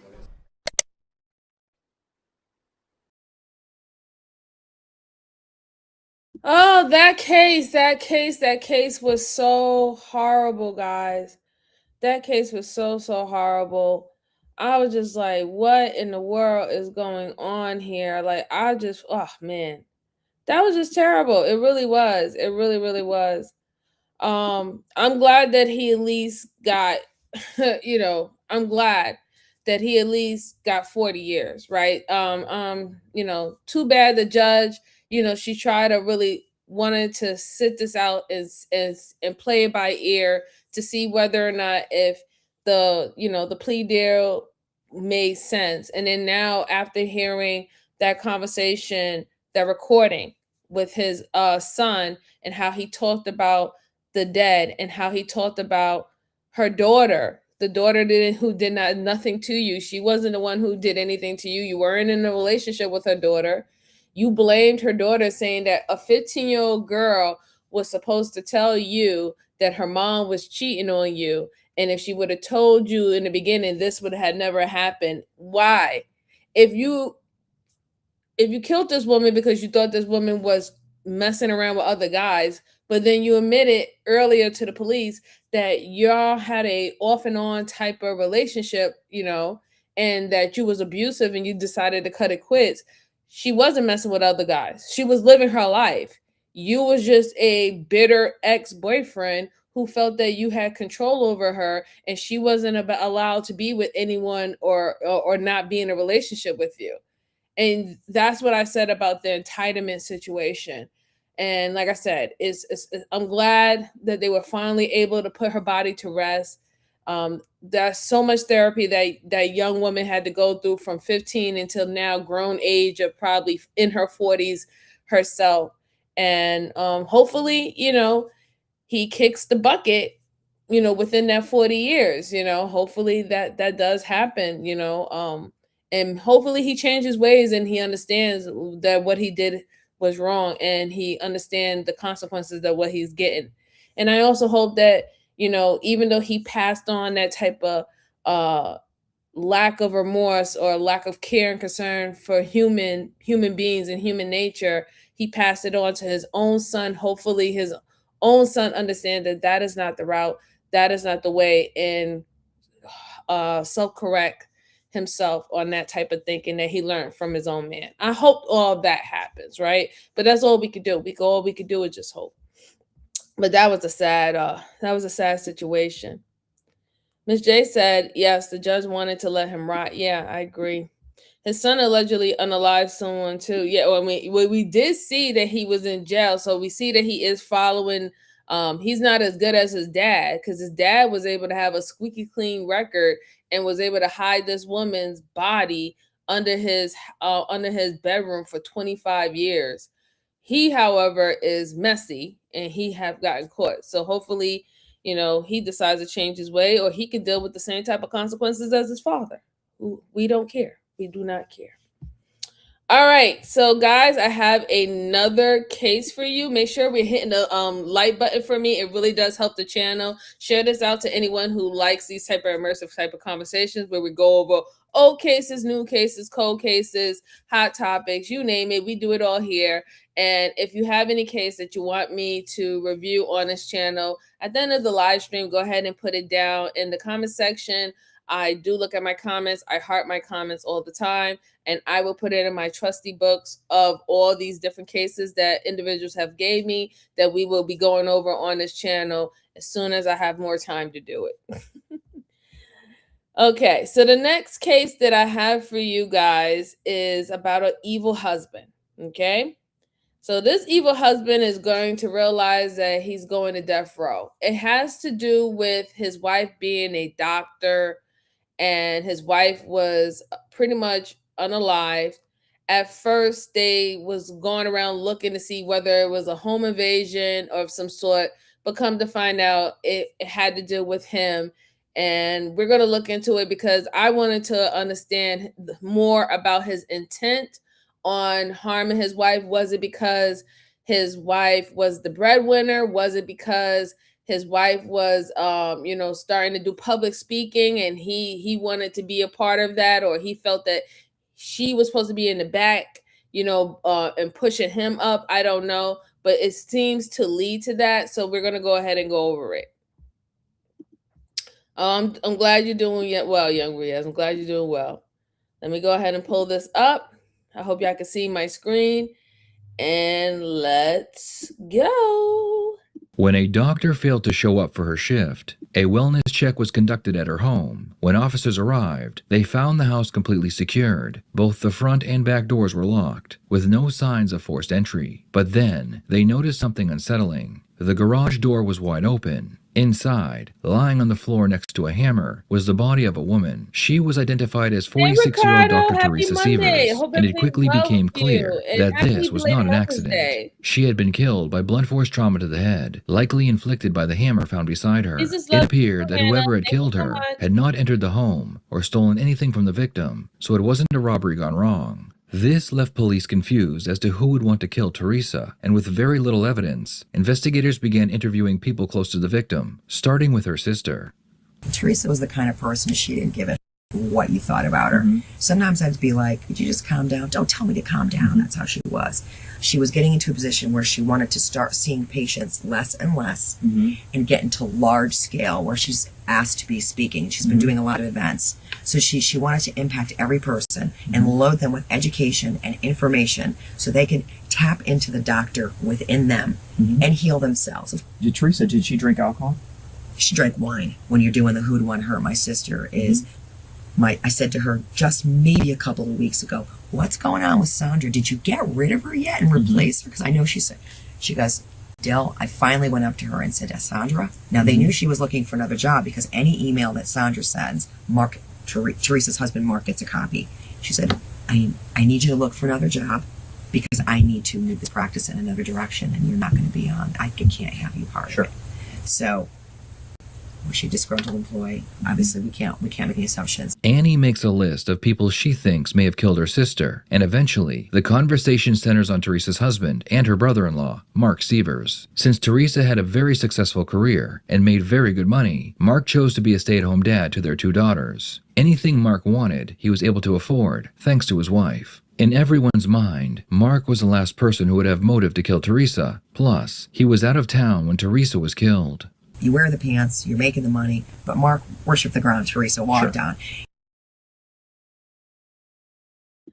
Okay, so I'm going to stop it there. The only reason why I'm going to say that that's not necessarily a good idea, and I don't believe that with anyone, right? I think that all individuals, if they choose to, should have some form of income coming in that they're given to their family as well as for themselves. And it's not because of, to keep a certain level of quote unquote freedom that most people like to throw out there and stuff, or to use it to, be a bully to the partner that you're with. No, it's a sense of just being a individual, right? And you always, before you even got with your partner, you was an individual. You was someone who took care of yourself. And that was one of the reasons that attracted your partner to you, is because you took care of yourself. You had a certain type of way about yourself and a certain type of thinking. And it's not to shame single moms and single dads and stuff like that. But I will say that most of the time, when it comes down to a man, if he's with someone who is taking care of all the bills, there's going to be some form of resentment, even if the woman does her best to make him still feel that, you matter, you are still the man of the relationship, and you are respected in all other ways, even if when it comes down to the financial burden is not not your problem. Society speaks more for people's relationships than ever before. You have people criticize and scrutinize you when they hear things, so you letting this person take care of you, or this and this and that, right? And people like to pretend that it doesn't get to them, and it does. It does, especially when you're amongst your peers and stuff like that. And they're talking about they're being successful, they're climbing the corporate ladder, they're doing this and they're doing that. And they're looking at you and what society says when it comes down to a man, you're not fit in that mold. Eventually it does eat away at you. And the closest person you're going to attack is the one who is by your side. That's the person, you're going to make it seem like that's the person that's causing all of this, right? Or they're not doing as much to, help, drown out the outside noise, right? So I believe especially when it comes down to a man, even if you don't make as much money as your significant other, your wife, you do need some form of income, right? You should be doing something, that even if you have the opportunity to do something that you love and turn it into money, you should be doing something like that. So you can keep that dignity of yourself, because we have to understand that there is levels of society that does play out in people's relationships, right? That's why we live in certain societies and we have certain norms and stuff. It is a part of our society. That's what I'm trying to say. It's a part of our social environment.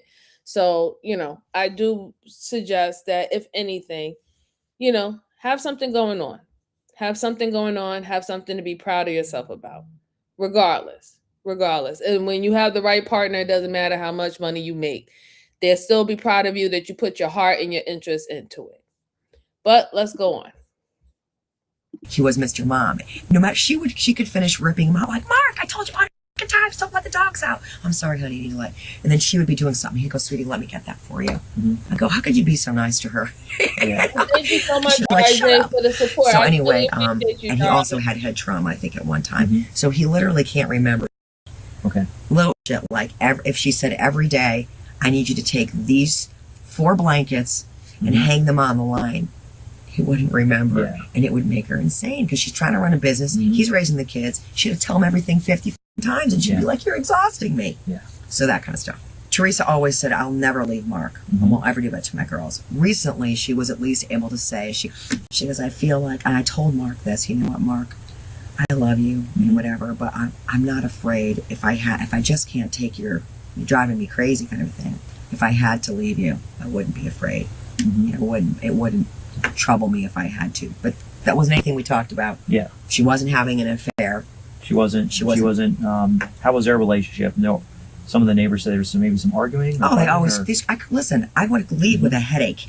Okay, because they got those big high ceilings. I'll have to go outside, you guys. I can't take the acoustics. So they were always. That's why I'm thinking maybe when somebody heard her scream, they was like, oh, there's Dr. Severs again. My sister was extremely loud. Okay, and she had a fuse like that. So if you did something wrong 2 or 3 times, she would yell. She was a screamer. She was equally loving, kind, and compassionate. She was intense. She was a screamer. Any history of domestic violence where Mark either hit her or she was either hitting Mark? No, never. Any kind of no problems? She'd never confided you there was any fighting with punching, hitting, kicking? My sister would never tolerate my sister would never tolerate that. What I'm saying is she never said to me, I think I'm going to leave Mark. But Mark was like I said, Mark worshipped the ground she walked on, and he would drive us to the spa when I came there. He'd be exhausted with the girls, the babies when they were little, and let me get you guys, my sister loved to go to her spa, Please tell me Teresa had life insurance. I go, I want to say she had like a good policy, like $100,000. She goes, Annie, I think it was more than that. I think Teresa said she said, I need to have a good life insurance policy because I'm the breadwinner and God forbid anything happens. I need to make sure that my girls are taken care of. What about Mark? Is there any possibility that Mark's seeing someone else on the side or behind your sister's back when she's traveling and she's so busy and doing everything? And nope. Is there any possibility your sister either met another doctor, met another friend, is with someone? I would know. And the only thing I can tell you on that, and she even told Mark, she ran into a colleague maybe 3 years ago. Couldn't tell you what his name was. Somebody that she connected with. And they spent time together. Thank you so much. Nothing Happy physical. Monday. Happy belated Mother's Day. I appreciate you. And then she came home and she told Mark. So my sister would tell you right to your face if you were full. And if she strongly agreed with things, I thought she would go too far sometimes. She's one of those people that she would have been leading walks for Martin Luther King and not caring if she got killed for it. Sure. So I know she definitely put a lot of people off. Sure. The next person to be interviewed was Teresa's husband, Mark. Almost immediately, the detective felt like something was off about Mark's behavior. He had just lost his wife, so the emotion was there, but it didn't feel genuine. It felt forced, like he was putting on a performance, and he wanted to make sure anyone who was watching knew how devastated he was.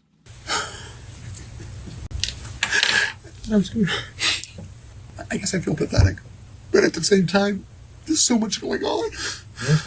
But it's hard. I feel that I could have stopped this from happening. How do I get over that? It takes on. It really will. Did she have her keys in her? Oh shit, she had my keys. Yeah. It really does seem very performative. Why would you think that it would be something that you could have stopped this from happening if you weren't there and she didn't do anything to anyone? She didn't have any enemies per se. Why would you think that you could have stopped this from happening? When you say that statement, it makes me believe that you know of something that she was going on, like she has some type of problems and issues. And if that's not what you're explaining to the detectives right now, well, she wanted to cut back and she wanted to, get out of her office and her successful office and do public speaking, and it made her employees upset. They might have been disgruntled. Then I would be like, okay, but you're not even saying that, right? You're just like, oh my God, I should have stopped it. So you're trying to lay it on thick, the protective role. And honestly, we live in a world where you work, she worked, she wasn't a stay-at-home mom, you was a stay-at-home dad. I don't understand. Like I'm not understanding why you're trying to lay it on thick of this protective situation. If you really wanted to protect her, then you shouldn't have had her working like that, working, enslaving to her job, unless she wanted to, right? But yeah, it does look very performative. He's trying to make himself cry. He's trying to seem like he's very sad and distraught, and it's not coming off really good. It really isn't. It really isn't. It's a pod catastrophe. Oh my god, horrible actor. Yeah. A good cop would pick up on that real quick. I agree. I definitely agree. It's a lot. Just even with the first sentence, it was a lot. Did you accuse? What's the accuse for that? I don't believe this. I appreciate her in case she has mace on her key ring. I tell her whenever you're leaving, going in dark at night, always have your finger on it. Your purse doesn't do any good. If you carry a gun, you have your hand on it. It doesn't do any good if it's not accessible. Can you tell me when she died? I need to know what she tortured was, what happened to her. We can't tell at this stage. We're still working on that. It does look like one of ours. Yeah, we have one that's very similar to that with the red too. And that's yours? Yeah. So they're both your hammers? Yeah, you'll probably find 6 more hammers too. Okay. Couple that are very similar to those. Okay. Was my car pulled in forward or backed in? She probably pulled in forward. Yours was forward. Because I always back in. Okay. It bugs the hell out of her. She goes, "Why do you back in? It takes so much longer." I'm like, "I take suitcases out of the back in it. When you leave, you got to back out. I'd rather back in because I'm more alert. I'm not going to bump into anything." Just pay attention to what he said. This is how the detective is dissecting, and he's not only did he know that this is very performative, but also while he's lying, right? Because he's asking the detective so many questions, right? Like he's interrogating the detective to find out how much information they know. But he just slipped up. He said that he always parks backwards, right? Like backs in. They said that your car was forward facing. So if you always back into the garage, why the day when they find your wife in the garage, your car is forward facing, like you drove in? You see? This is why it's better for you to stay quiet. Again, I'm not trying to give tips to criminals to be better criminals, but I'm just saying this is why you need to be quiet. He doesn't even know that he just gave something up, a big part, right? You did something out of the norm that you normally do.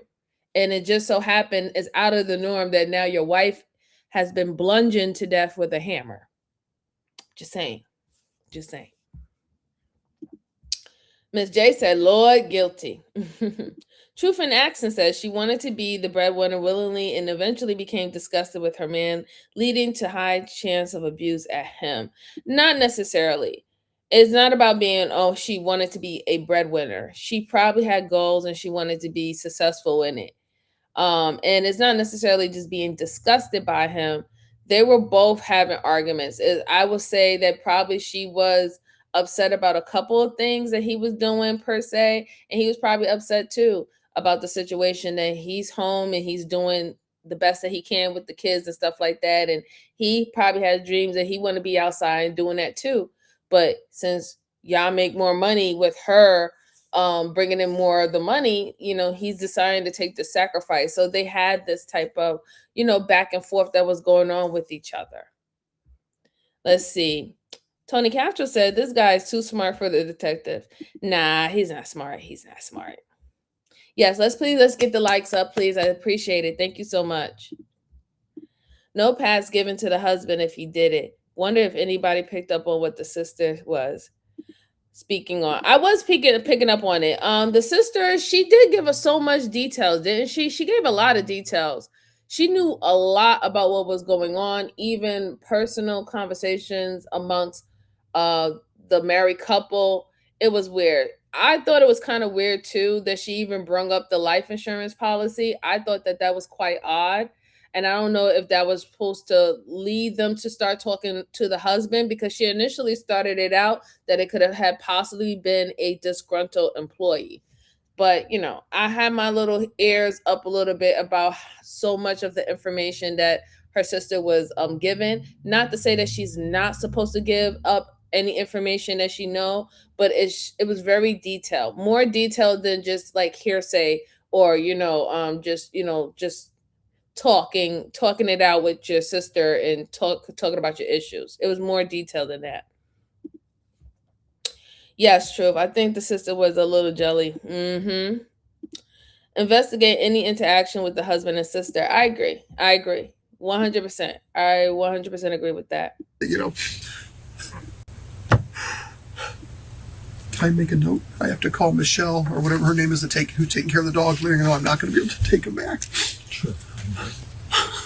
Teresa. Hey Laura, how you doing? Happy birthday. Happy belated Mother's Day. Hope everything is well. I did too. I agree. Oh yes. Flip-flops. She bugs the hell out of her. Just buy a nightstand. I just don't see the need. This works fine. I have a little lockbox on top, and it's right there. The detective leaves the room, but Mark knows there is a camera recording his every move. Who has a key to the house? My mom? Oh my God, Teresa. What could I have done? If I was with you, this wouldn't have happened. If I came back, this wouldn't have happened. I'm sorry I didn't come here with you. I love you, Teresa.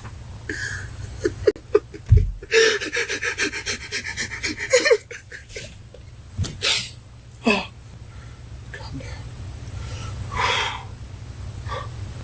Oh. Teresa, help me do this. You have such a message to spread. Another detective enters the room, and he asks Mark to go through everything again. The goal here is to see if they can catch him in a lie, then use the lie to confront him. It's normal. It's normal. I'm so bad. Yep. I go through. You will. Right? Everything you're feeling is right. Definitely. Everything you're feeling is right. Just take your time. Breathe. Breathe with me. Thank you, Truth. Yeah, he's bad at this. He's doing it too much. It's okay. I should have been home. She really is on track to change the world. She has her own TV show. She was going to take healthcare to a whole other level. I'm not going to say I'm sorry.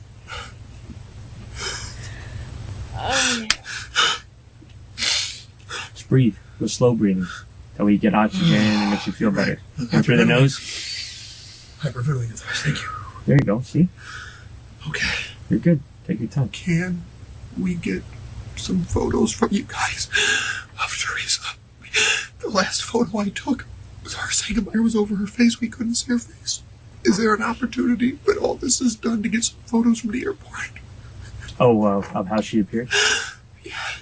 I imagine I could try and pull some still images. I can look into that. Just remind me, because there's a lot going on right now. But later on, if you... Why would he want photos of his wife's dead body? If the detectives are doing their job and they're trying to find out what happened to her and who probably harmed this woman, why do you want pictures of her dead body? Or unless you're taking it to a private detective for them to, look for themselves. But I just find that odd, right? Because I mean, wouldn't you want to see your wife when she was happy, beautiful, glowing, alive? Why would you want pictures of her bludgeoned to death without any real reasoning behind it? And I hope that the detective is paying close attention to that. He's asking for the photos that they will take once they find a body. Like, why would you want that? Most people when they want it, when they want a third opinion or something like that, they say it, and they're not like acting like, oh, can I please have? No, they be like, listen, I think something is up. I need to go to another detective. I might need to even bring her body to another coroner.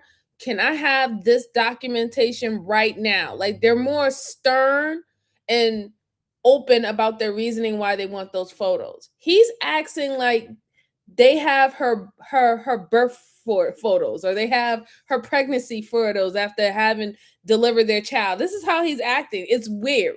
It's very, very, very weird. It's crazy. Absolutely crazy. Sweetheart said he needs an Oscar and a Tony Award. Nah, he don't, because you actually get Oscars and Tony Awards for at least being good actors. He is horrible. Trash, trash, trash. That cop roasted him later. You seen this before, Truth. The detective is breaking inside. Yeah. What the fuck? Yeah, exactly. I was thinking the same thing. Oh my God, photos. Right, exactly. A photo of how she looked, which is crazy to me. Absolutely crazy. Yes. I don't know. Why would you want to see her in that way? Fetish, maybe wired by a possibility. I agree, Mr. Bot. Like if he's on the side of a full-blown sociopath leading into just being a narcissistic murderer, then yeah, it would be some form of trophy for him to see how he was able to smash her brains in. Like, this is insane. Flocka, how you doing? How you doing? Happy Monday to you and happy belated Mother's Day. See, yeah, Laura, yeah, exactly. Trophy. That's what it seems like to me, like a trophy situation. Maybe solidify her death. That could be a possibility, but I think it's been solidified already because there's enough blood splatter in the garage and on the car and even on the hammer to let her know that, you know, she's no longer with us.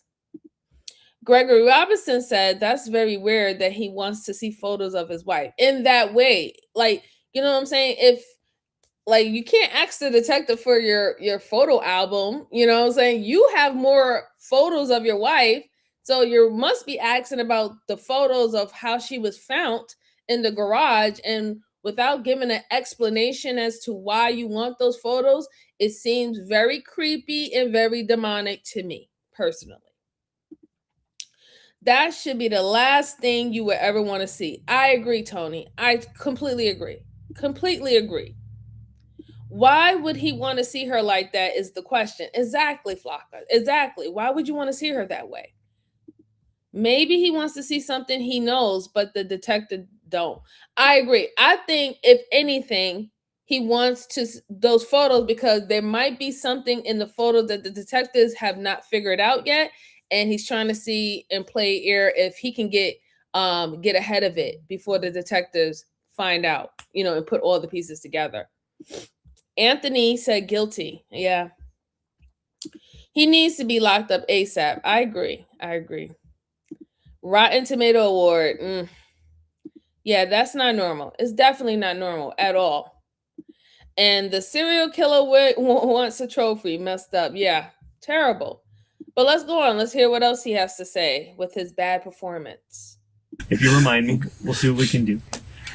Do some breathing with me, right? Try and hold it in a little bit longer.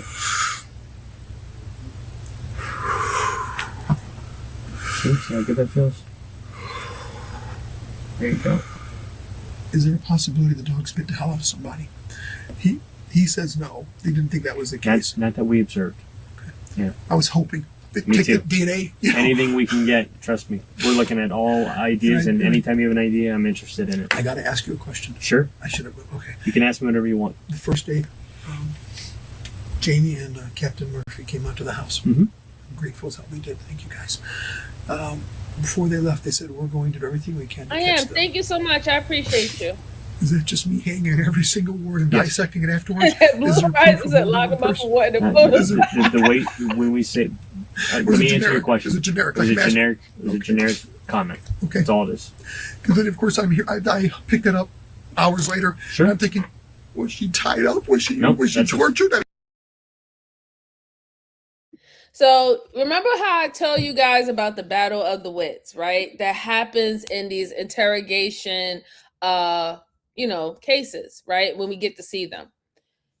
The battle of the wits, when you're dealing with someone who is a murderer, highly intelligent, cocky, probably egotistical, and then detectives who have 25 plus years of studying psychology and studying how humans act and conduct themselves under danger, pressure, threat, you name it, right? there is a form of battle of the wits that's go on that takes place, right? And we're seeing this right now. He, in fact, is being very strategic. It's a tactic, a manipulation tactic that the suspect is using right now, the husband. He continues to ask questions because it gets him not to really answer any question that the detective says. The detective starts to answer the questions. He gets more information about what the detectives know, and it still makes him look forthcoming.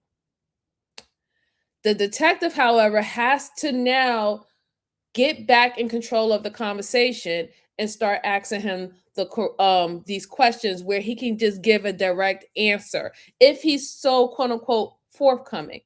But what the detective is doing right now is allowing him to believe that he's still controlling the conversation. This is all being recorded. If he said anything different than he said to the last detective, they're going to rewind both of their interrogation sessions and play together to see where was the difference at. From there, they're going to use that information with the difference to come back again later and to break him on it. So this is what we're seeing right now. I just wanted to break that down just in case if, people don't know what is really going on, but this is what's going on. So now we'll be better to pay attention to even when we're having just regular conversations with people that we don't know that we do know. We'll start to see certain things play out now easy, right? Flocka said, you can tell by how erratic he is and all over the place he's lying. Tone of voice at the beginning. Yes, his tonage has changed correctly. I don't even think he talks like that on a regular day. It's high pitch, or to seem high pitch, that he's elevated and that he's flustered. That's a part of his performance. Oh, really? You are suddenly worried about her? Right. Exactly. Let's go on. Let's hear what else he has to say. Let's see if the detective just starts to take more of a aggressive approach to this interrogation. Right, that's fair. Someone screamed at 4 in the morning. It's like, what happened? That's the same questions I would have too. No, that's you pay attention. And this is something I wanted to ask whenever we got here, and I just no problem. Forgot. I don't mind you interrupting at all. It's no problem. So far, Mark has claimed that he has no idea who would have wanted to kill his wife, and he is devastated that she is dead. Before wrapping up the interview, the detective has a few more personal questions for Mark. The wife doctor. Do you have any reason to about believe that Teresa was engaged in a relationship with anyone else? No. Do you have any reason to believe that Teresa was engaging in any kind of sexual activity with anyone else? No. Have you ever had an issue in the past with any infidelity in your marriage that you're aware of? No. Have you ever cheated on your wife? I have never cheated on her, and she's never cheated on me. Have you ever had anyone have an unhealthy obsession with either you or your wife or your kids or anything? I absolutely can't think of anybody that would have been fit a bill with that at all. I can't think of anybody, any situation that would want to hurt Teresa. That is more of a robbery scenario versus malicious. Well, and this sounds malicious because those questions haven't been asked yet. Now, I don't know your timeline. Maybe they get down the road. I don't know. We're going to get there with the pictures. We're going to finish. We're taking our time with your house because we have one chance to do this right. Take all the time. I told everyone. We're going to. You take a month if you need it. I don't want it, but I mean, if that's going to, if you can find something in that house, do it. Right. If she walked in on somebody robbing the house, if somebody followed her home, if somebody was waiting for her. Right. So I was like, I don't know. These are thoughts. That was like, sure. I want to carry my gun again. I can't today. Not just because it's in the house, but because I need to be able to be in a clearer state. How could you have been hit? Did you surprise somebody coming in the house? Teresa? I love you.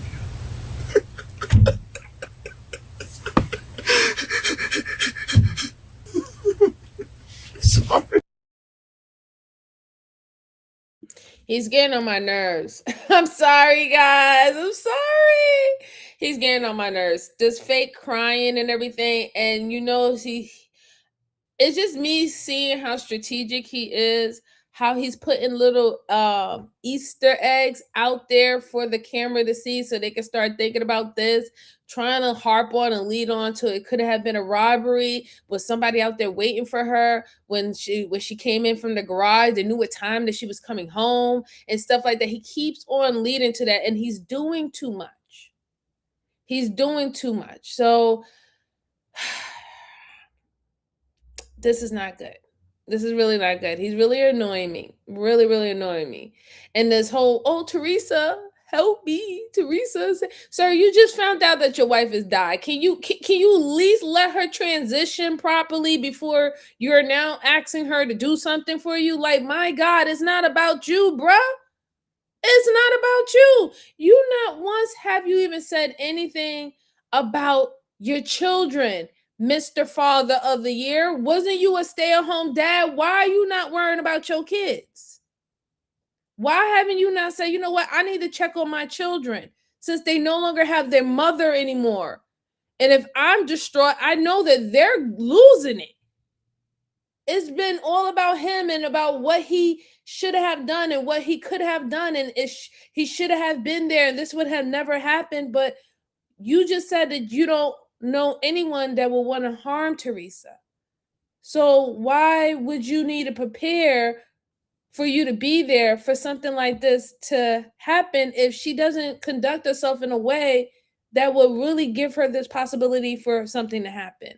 And that's why you keep on harping on trying to make it seem like it was some robbery or something like that, a personal robbery, or somebody that you don't know because she never had no problems with anybody, but somebody had a vendetta against her that tried to stage it as a robbery. You keep on harping on that, and it's going to make everybody, especially me and the detectives, we're going to look at you like you're not being forthcoming and that you're lying and that maybe what you're telling us about y'all having a happily marriage and everything was good and everything like that is a lie. It's going to make me believe that. Let's see. Donna, darling, how you doing? How are you? Happy Monday to you and happy belated Mother's Day, dear. It's good to see you. Good to see you. He is so fake. Yes, he is. He's so fake. Yeah, he's too much. He is. He's really leaning on thick, isn't he? Wow. He just said, I'm sorry. Good catch, Daniel. Good catch. Shout out to you, sir. Shout out to you. If his nose isn't snotty, then he's not really crying. He is not crying. He's doing all the motions that he believed that the detectives and everybody want to see. He's not crying. He's not crying at all. Her spirit rolling her eyes at him. I know, right? She should be trying. If I was her spirit, I'd be trying to strangle his ass in that chair. Like, are you kidding me?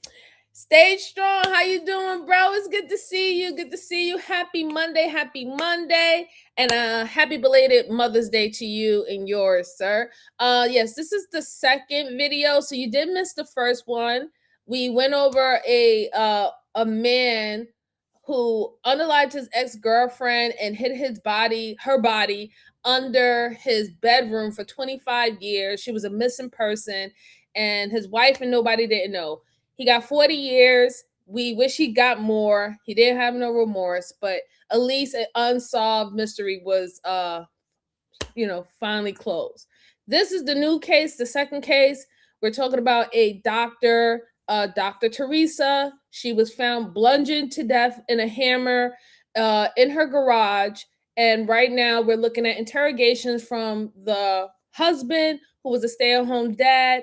And there was no fault. Fault entry or someone breaking in, even though he's trying to make it seem like it was a robbery. But it's good to see you, bro. Good to see you. Very true. Very true. Oh, you forgot? Oh my goodness! You better call your mama. You better call your mama. Happy Mother's Day. Thank you. Thank you so much. Call your mama. Sorry.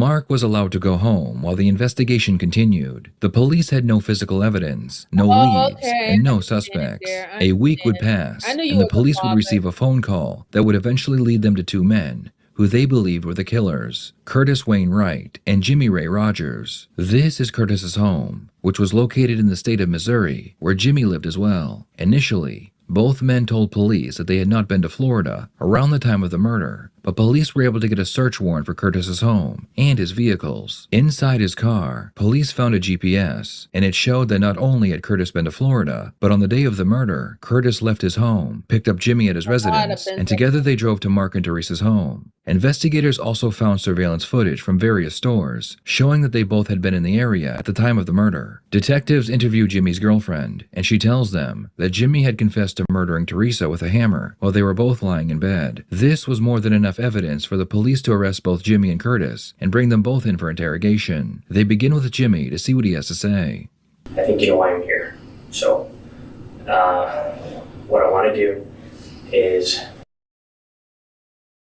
So, what it seemed is he did a hit for hire. He hired two guys to stalk his wife when she came in, he parked his car frontward. Remember, he said that he always backs in to park his car and she parks forward, right? He parked his car forward this time, which made her have to back in her car. At that time, that gave enough opportunity for these two men to see that they had access to her in the garage before she can close down the garage door, where they took a hammer and they bludgeoned her to death. He did a hit for hire. This is why he had the perfect alibi to say that he wasn't there, because he wasn't there. You hire someone to do it. Still, you're still her murderer. Like, you might not have physically hit your wife with that hammer, but you were the cause of her death. You put everything in motion, like a mastermind. That's terrible. Absolutely terrible. Miss Joanne said they look terrible. I agree. And it seems like these men, because remember we went over another case like this about like a week ago, about that the what is it, the Homer Simpson guy, the big fat black guy, bald-headed guy who looked like Homer Simpson, who hired those two guys to kill his neighbor, right? We see this manipulation tactic. It doesn't only just happen with women, it happens with other men too. You have other men who prey on men who need resources, men that are homeless, men that are dealing with drugs and mental issues, don't have nobody, they just want to belong. Men and women can prey on men and women. Humans just prey on people, and we tend to see that a lot of individuals, they use whatever resources that they have, their status in life, whatever, to try to have some type of authority of aboveness over another individual. And it's quite sad. It's quite sad if you think about it. Please, let's get the likes up. I appreciate you, Miss Sweetheart. Truly appreciate you. Thank you. Yes, please get the likes up for me, guys. Let's at least get 100 likes on this stream. I would truly appreciate it. Thank you. Thank you very much. I don't understand why these men don't just leave the relationship. Why do they decide killing the girlfriend or wife is a better idea? Well, a lot of men who do that, who don't have money, or let's say the wife doesn't have money, they do it off of ego and pride. The ones that do it off of money is because of some life insurance policy. She has a estate. She has something of means, that will be beneficial for them, that he doesn't have to share with her, but he can go share with someone else. They'll do things like that. And here's the thing, it's vice versa too, right? When the women start poisoning their husbands, or they get themselves a little boy toy, and they go get their little boy toy to go off their husband and stuff like that, because they still want the security that they got from the relationship, that they got from the marriage. They don't want to give that up, right? They just want to remove that person from it, remove him as the element of it. So yeah, we see it. We see it all the time. People, want to have their cake and eat it too. That's just what it is. People really do want to have their cake and eat it too these days. Serial killers tend to start on homeless people. Yeah, they do. Well, first most of the time they start on animals, right? Stray cats, stray dogs, and then they start leading into homeless individuals because most people are not checking for homeless individuals. He should have hired Hillary Clinton. She would have made it look like yeah. Stay strong, you hot mess. Go to corner. Go to corner. Oh God. Hi, welcome, Sydney. Welcome. Welcome, Sydney. Varte says cultural. It could be. It could definitely be cultural, societal. There's a lot of things that play a part in this. Talk to you. I want to know your side of things because right now, all I know is what I've been told by everybody else, and I don't think it's fair to hear other people's stories behind your back. With these rights in mind, will you still talk to me now? No. Okay. But I would like to know why I'm being questioned when I've already answered your questions. I'm confused. You just told me you won't talk to me, but now you're re-engaging me. Will you still talk to me after I read these rights? No. Okay. Okay. Am I going to a federal hold facility? Eventually, yes. Yeah, we'll come get you. Alright. I thought that's what y'all was here to. I mean, the detective should have known that he wasn't going to talk. You could just look at his body language and he could tell that he wasn't going to talk. He has his arms crossed. He's not engaging in the conversation. He's not even sitting upright like he's engaging in the conversation. He's like sitting up here like, well, you got me here. I'm not speaking. I'm not telling you anything. He should have known just by his body structure that he wasn't going to talk, especially when you said that you was going to read him the Miranda rights. He don't want nothing on record. He's going to look, I'm going to play it smart. I'm not talking to, I speak to a lawyer about nothing, you know, and we preach this here, right? We do preach this here. It doesn't matter, guys. Don't talk to these detectives. They're not your friend. I don't care how charismatic, how empathetic or sympathetic they seem when they're talking to you. Do not talk to them. Please just go get a lawyer and have your lawyer speak for you. Do not talk to them. I will continue to preach this because more new people come to the channel. So if you didn't hear from me, you're going to hear from me now. Please don't talk to them. They are not your friends. If the evidence or information that you give them puts you in jail, great. If the evidence and information that you gave them clears you, great. They don't care. Their job is just to get all the information and present it to the prosecutor. Don't talk to them.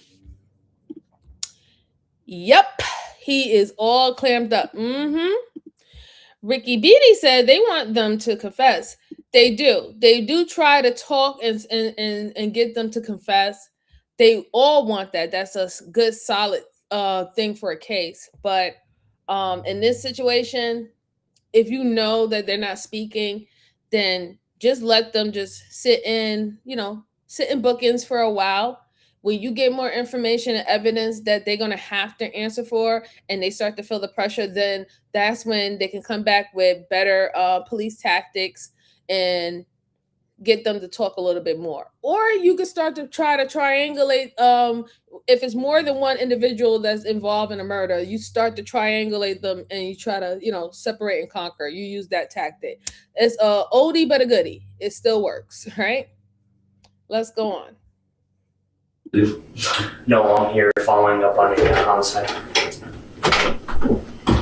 Jimmy immediately asks for a lawyer, so the detectives move on to Curtis. Before beginning the interview, detectives are surprised to learn that Curtis and Mark were very close friends. They grew up together in Missouri, and they remained close friends, despite living in separate states. With this new information, investigators began to realize that Teresa's husband, Mark, was somehow involved in her murder. A lot of questions I ask, I already know answers to. So what I want to submit to you, because you're obviously highly intelligent, is I know you use more than one phone, number one, okay? I believe Mark Sievers involved you in something that he never should have. Some ideas and thoughts and plans that never should have happened. Either way, here we are. So what I want to ask you is, Are you the kind of person who is a monster and randomly kills people? Or are you the kind of person who has had a hard life and has their best friend begging them to do something they shouldn't have done, or they may not have done directly, but they should not have helped plan it or be involved in it happened? We would look at your phone records. No, nothing like that happened. Why were you down there in Benita Springs? I wasn't. Where were you at? This is obvious that I thought I was coming here to help you. You are helping me. So, where did you go in Florida? I guess I'm done talking. Before they bring him to jail, the detectives allow Curtis to speak with his wife. I told them they're crazy, that they just don't even know you, because my husband wouldn't do anything stupid like that. But you're like, Ma'am, I know you want to believe that because that's your husband and you don't believe that he would do something like that. But your husband is a whole idiot, all right? He had a very close relationship with the husband. They've been best friends since yonder years, and he helped, right? He helped. And the simple fact that he left his primary phone home and had a whole burner phone where he was traveling down to Florida, that is crazy, right? Did you know that your husband went down to Florida for a couple of days? Huh? Did you know that your husband leave his phone? Why would he leave his primary phone? How was you going to be able to contact him? Oh, did you even know your husband had a second phone? Ma'am, you got to start asking yourself these questions.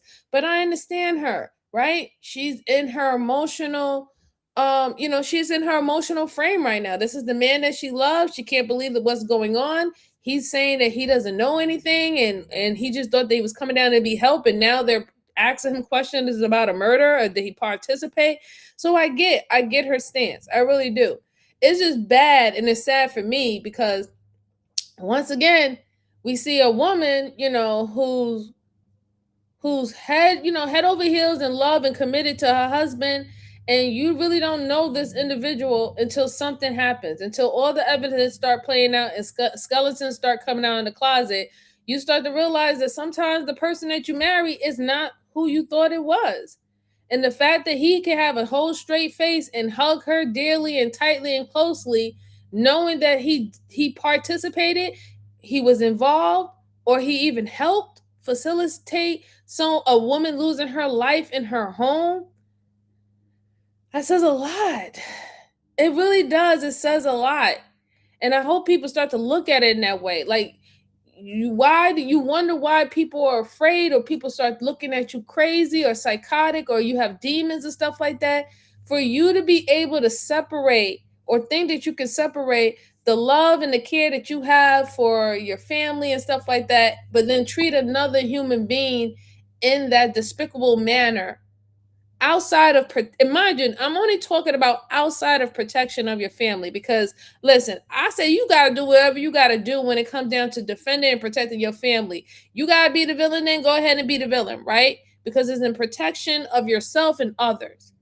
But you're doing this, and you didn't have to do this. You harmed this woman for no apparent reason. She did nothing to you. She wasn't a threat to your family. She wasn't a threat to your kids. You did this as a solid to a best friend who probably only told you his side of the story. You didn't get his wife's side. He only told you everything to make him seem like he was some victim, and that his wife was evil and this and that, and this is the only way this could be done. He convinced you enough for that. But you really think that you can separate who you are as a husband as who you are as a man? And I don't know. I don't think so.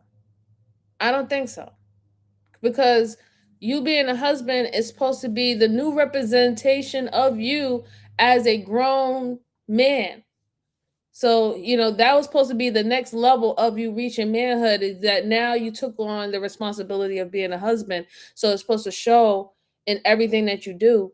So to women and children alike, no, that separation between husband and man, and there really isn't no separation. It's crazy.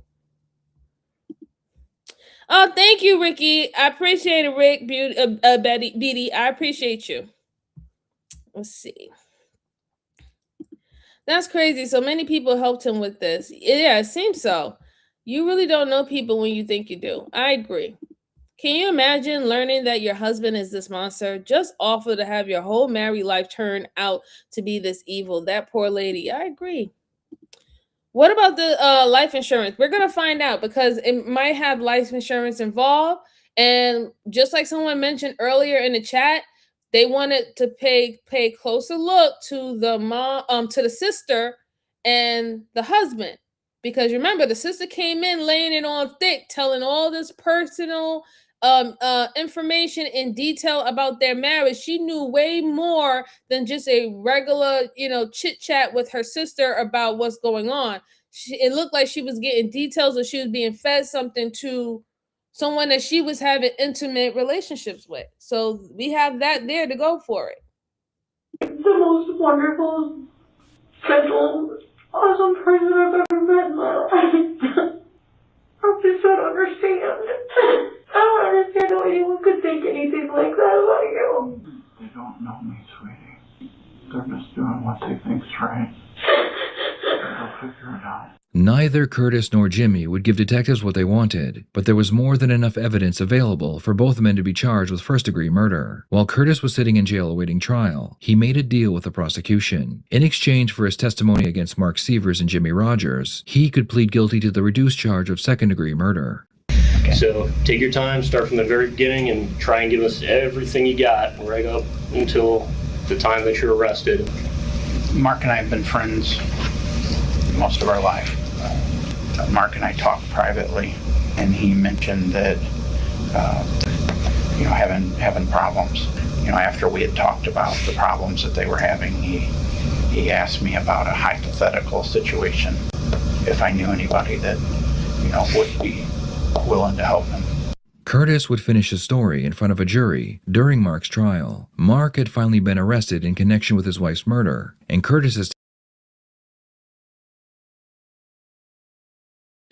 I don't feel bad for Curtis at all. Curtis, you did the right thing. You need to go ahead and sing like a canary and tell the fact that it was Mark, the husband, who came to you with this hypothetical question and these problems and issues that he's having with his marriage, and he came to you with this plan, and try to get the least amount of time as possible. I think eventually enough time sitting in jail and speaking with his wife who's in shambles, he was like, listen, holy shit, I'm fucking up my whole entire life, and I'm putting my wife and everybody in pain for what I have done. And my friend, my long-term friend Mark, he's about to go sailing in the sunset with the money, not have to worry about his wife. He's not looking at any time. This is all falling on my feet and Jimmy's feet. And he's like, hell no. But see, you don't usually get that type of, epiphany until, reality starts setting in that, you could have been bamboozled. You didn't really think this through. That when the whole thing is set up in this way, if y'all get caught, y'all going down, and this person made sure that he covered his ass through this whole entire plan. And this is how I know you're not really thinking straight, because how you gonna sit up there and look at a plan and not see who's trying to cover themselves up the most in this plan? And we all supposed to have the same level of, if we get caught, we all going down the same route. If one person is showing that, hey, if they get caught, they're going to get the less amount of time, or they might not even get caught, or nothing's going to lead to them, I don't know. It would be a little bit more wise to think about things like that and pay attention. Right? You see that smile? He's sick. Yep. Don't you just love when they say they don't know anything, they're not involved, but yet when it comes down to the nitty gritty, they caught a plea. Yeah, absolutely, Donna. Absolutely. Faka said, murder for hire carries a longer sentence normally. Yes, it does. All conspiracy charges are 20-year minimum, conspiracy of anything. I agree. And this is all definitely first degree murder. So Laura said first rat gets the cheese. Yes, that's usually the tell, right? That's definitely usually the tell. Let's go on. Testimony was a crucial piece of evidence that would be used to prove his guilt. Mr. Wright, who killed Dr. Teresa Severs? Jimmy Rogers and I physically did it. Mark Severs was also involved in the planning. I was asked to do it. By whom? Mr. Severs. Mark had told me that there was this money available to be offered, the $100,000 or more. And then later, actually, 150 was brought up. But he said that because it was insurance, that we'd have to wait 3 months or so, however long it took for the insurance. And so one of the things, and he also knew that part of the planning of this was to make it look like it was she walked in on a burglary. So when you got there at 6 o'clock, in the morning, did you know that nobody would be home? yes, How did you know? Mark told me. Initially, kind of looked around in the garage. Jimmy was kind of poking around stuff, found a hammer in one of Mark's toolboxes. And Where were you when she got home? I was in the middle of the garage. I was actually standing in the middle of the garage looking at his motorcycle. So I was admiring his motorcycle when the garage door started to open, the light popped on. Yeah, when the light came on, I dove because I didn't want the headlights to hit me. You could tell that she was dragging luggage out. So she had got her luggage and started bringing it. She brought it to the front of the van, which at that point I could see I could see her from behind. And when she entered the house, what did you do? I panicked. I jumped up and I followed her into the house. When you followed her into the house, did you pick up anything? I did. What did you pick up? I hit her. I hit her with the hammer. You hit Dr. Severs with the hammer? Yes. I approached her. She was walking away from me. What did she do when you hit her in the head? She didn't seem to respond much. I thought that it would knock her out. I didn't hit her hard enough. She continued to turn towards me and was trying to defend herself. She fought? Yes. She fought for her life? She was surprised. I actually think that she thought I was Mark. She said, "Why?" Once Curtis finished his testimony and the remaining evidence was presented to the jury, a verdict was reached. Mr. Severs, I've been told we have a verdict. These things are tough, and I'm not going to have any outbursts. Okay? I mean, if you can't handle it, you should wait in the hallway and let someone tell you after we have the verdict. In the Circuit Court of the 20th Judicial Circuit, in and for Lee County, Florida, criminal action. Verdict. We, the jury, find as follows as to the defendant in this case. The defendant is guilty of first-degree murder. Conspiracy. The defendant is guilty of conspiracy. Mark Severs was found guilty of murder, but the question remained, should he receive the death penalty or life in prison? Mark was allowed to read his statement before the judge told him his fate. Is it okay if I refer to my notes? Yes, sir, absolutely. Although a jury found me guilty, I am innocent of all charges. As I have maintained since this heinous crime took place, I love my wife Teresa and our 2 daughters Josie and Carmi with all my heart.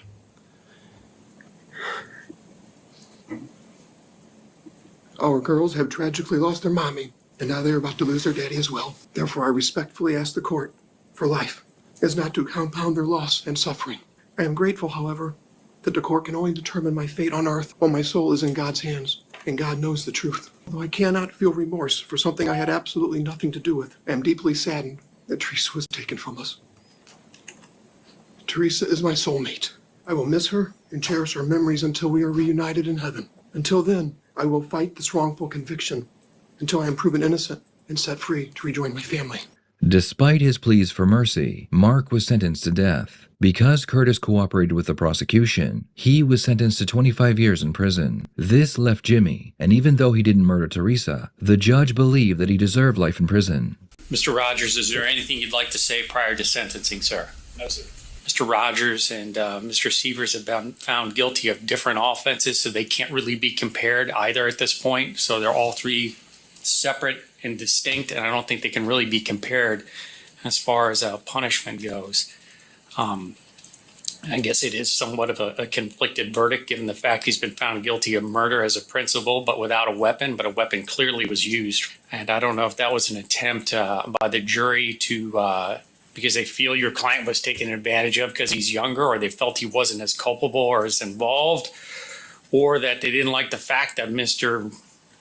Wright got second-degree murder because there was no mention of a weapon, but a mention of what his charge was and what he pled to was mentioned. However, I will say I've been on a felony docket off and on now for a total of almost a decade, and this is probably one of the most horrific.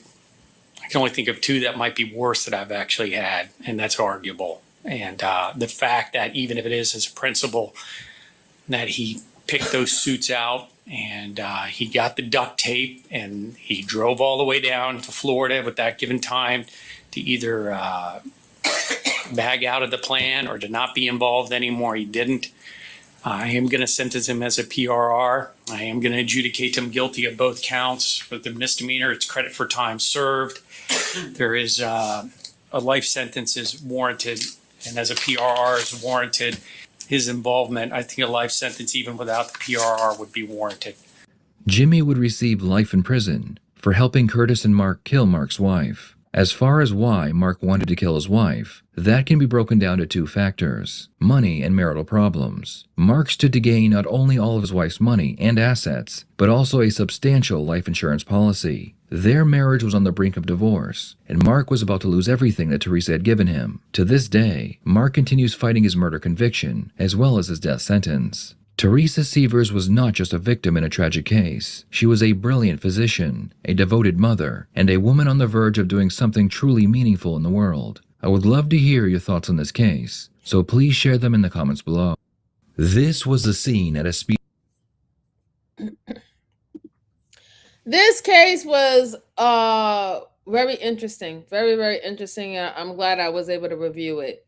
So I'm not mad about the verdicts. I really am not, right? I'm glad that Mark, the husband, got sentenced to death, right? I'm a little upset that Curtis got 25 years. I think they should have gave him a little bit more. But he did give them all the information that they needed to get everyone that was involved. And even though Jimmy didn't do anything per se, he didn't actually physically harm her. He knew about everything. He participated in the planning. He drove down there to Florida. And this is what the judge seen, that he had all intention on harming this woman. So this is what he made his verdict with, that he got life in prison. I'm not upset about these verdicts. It's sad and it's unfortunate because it does seem that Mark did it because he was jealous of his wife. He was jealous of his wife. She was getting tired of him. And he knew that everything was in her name: the house, the estate, the business, her practice, and then the life insurance policy. And once they divorced, most likely his live-in situation would have been different. Things that we have heard in reference when it comes down to women, right? Sometimes when the women do these situations, they don't want to give it up. They don't want to give it up. So in their mind, they conjugate that, listen, I should still deserve this type of lifestyle. I just need to get rid of the person that's might have the power to remove this type of lifestyle away from me. And it's sad. It's really sad because, you're still trying to say that you're innocent. You're still trying to say that it wasn't me, but it doesn't make any sense that one of the murderers is your friend, your longtime best friend. He didn't even live in the state. He had to drive down there to the state. Why would he know your wife's schedule? Why would he know that your wife would have been home at certain time? Why would he know that? You're the only one that would provide that information to him. There was too many things that was provided for Curtis to act on this plan to kill Teresa that only could have been given to someone who was close to Teresa and involved in Teresa's daily life and daily routine. And who other than her stay-at-home husband would be able to give her that type of information. And for him to still say that he didn't do it and say that he loved his kids, sir, you didn't love your kids. You didn't love your kids if you do that to their mom. I don't know why you're still trying to convince anybody that you loved her and that you loved your children. No, you loved yourself and you loved whatever desire that you wanted. And that took precedence than actually doing what was right for your kids and doing what was right for her. You don't want to be with her anymore. She's not a good wife anymore. We dig it. It happens, right? People grow apart as well as they grow with each other. They grow apart. Do the right thing. And if you have to now enter back into the workforce, enter back in the workforce. Work yourself up. Do whatever you have to do. But this should definitely have been the last resort because you affected so many people's lives, right? Curtis ain't going to see his wife in 25 years, or if he has kids. Jimmy pretty much spent all his young adulthood in jail before he was given the sentence of life in prison. And then now you're sitting on death row. You got to start looking at the bigger picture, ladies and gents. He shouldn't get anything. It should all go to the kids. I agree. And it will. It will all go to the kids. But see, that was the main reason why they try to make it seem like it was a robbery. Because once it's been proven that she killed herself, like suicide, or if it's something like this, he wouldn't have gotten anything. The insurance company would have covered that. It would have to be like of an accident, some out of the blue situation and stuff like that. That's how you get those life insurance claims. You're not going to get it for like, oh, I set it up since, I got like 200,000 in life insurance. Let me go ahead and go drink some poison and my kids is going to be okay. That doesn't fly with insurance companies today. It did back in the day, though. It was at one point where people would do that. Like if they were just tired of living and they had a whole bunch of money, they're like, yeah, they'll go off themselves and just give it to their family that they planned on doing anyway. But now, what we're dealing with these insurance companies and stuff like that, that's not gonna fly. That's not gonna fly. He should have got life without parole or death premeditated. I don't agree with 25 years. I agree, Flocker. I agree. And a mother of your children. Yeah. He loves his children and might because he got caught. He got caught. Right. Mm-hmm. The kids are parentless now. Right. If you really think about it, they are parentless. They are parentless. That's why I say you can't say that you love your kids because you don't do that to your kids. You don't do that to your kids.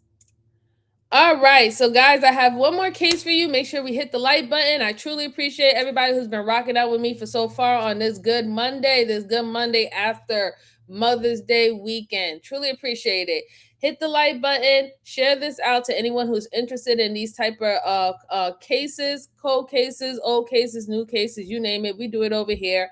And if you have any case that you would like me to review, go ahead and put it in the comment section after the live stream, and I will put it in my trusty notebook, and we will get to it later on this channel.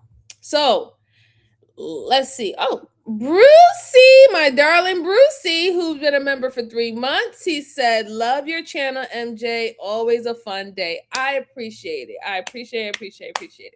Thank you so much. Thank you so much. Oh, let's see. Lady Nimway said, do some exercise. I always do exercise, darling. I got guns, okay? I got muscles, all right? It's a part of my job, but thank you.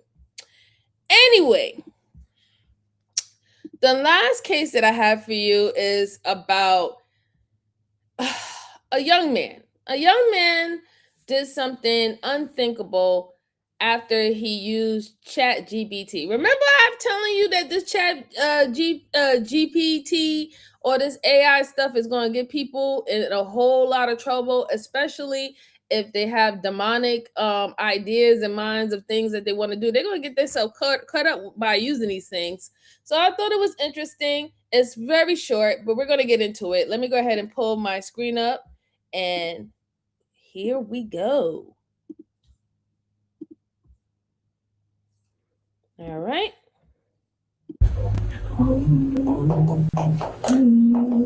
Yes, for the law. Do right to you. Right, I got abs and muscle. They don't know what they talking about. Goofy. They're gonna kill you all! Kill you all! In a world of pure imagination. When police respond to reports of serious threats to a local business, they come face to face with a suspect whose behavior, that may have been shaped in part by ChatGPT, makes it nearly impossible to tell what he believes is real and what's a complete delusion. Yeah, I am the law. The following is based on official police records released to date. On the evening of March 7, 2025, a father and his son walk into a police station in Westlake, Ohio, to discuss a car the son had previously reported stolen, unaware that one of them is about to be arrested for something else entirely. The man in handcuffs is 20-year-old Shion Park, and the discussion about the car was all a ruse created by police to have him come to the station voluntarily. Security, come over there.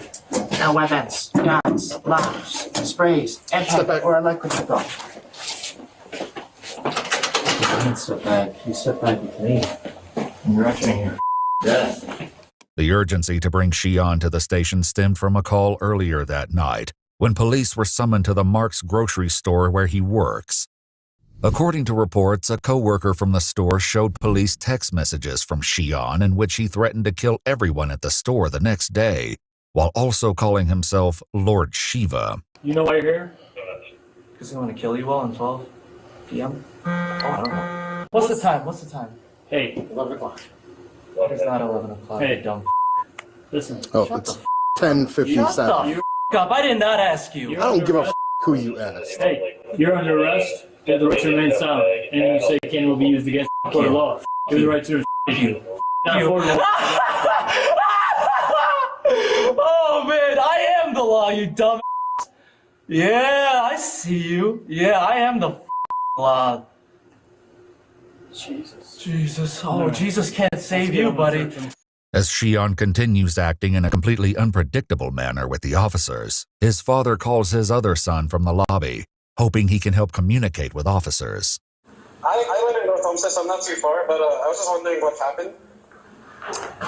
Yeah, so he was arrested by us for making threats. Has he ever been diagnosed with anything or has seen like a specialist or no?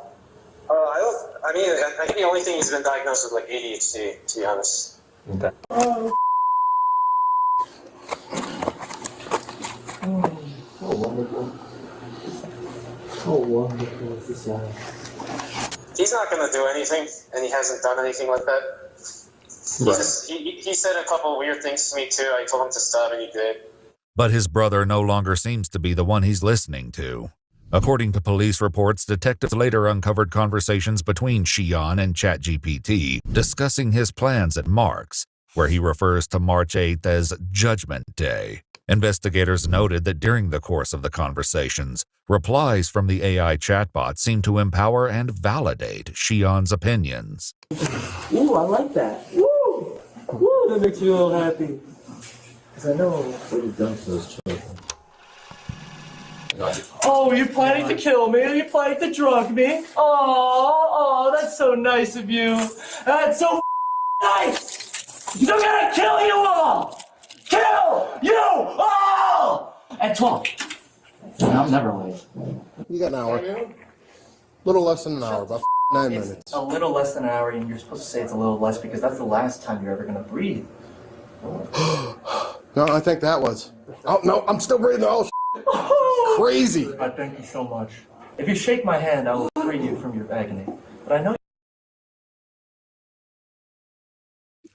Okay, we had to stop a little bit. Okay. I'm gonna play devil's advocate a little bit. I think that he's trying to get a mental plea. Right? He already been caught.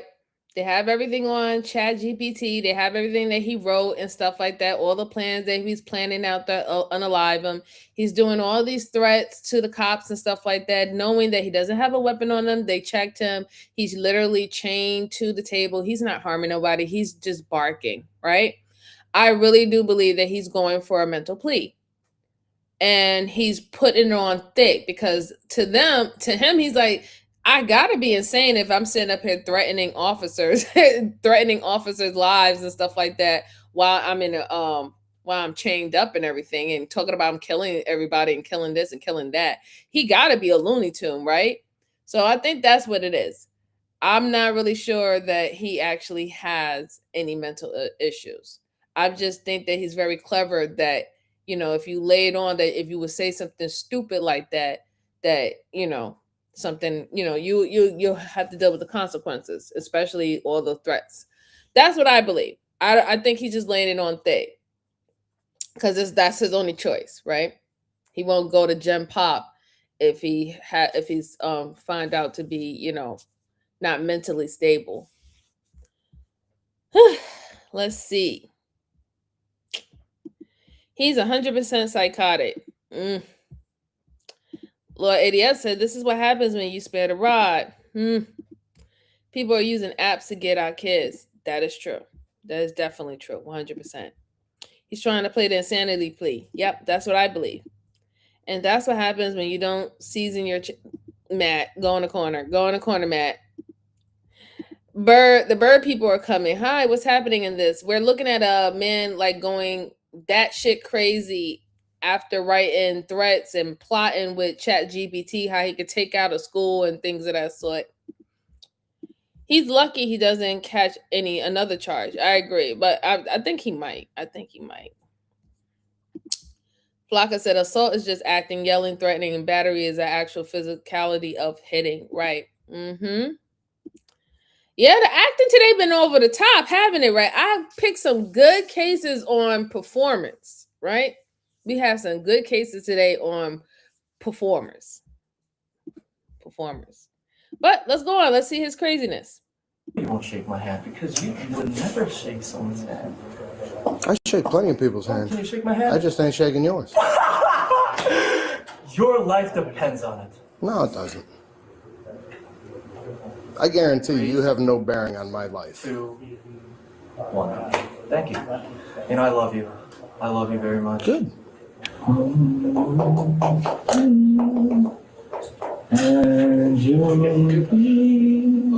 And second chance. Do you know what today tomorrow is? Shut the up. Do you know what tomorrow is? Shut the up.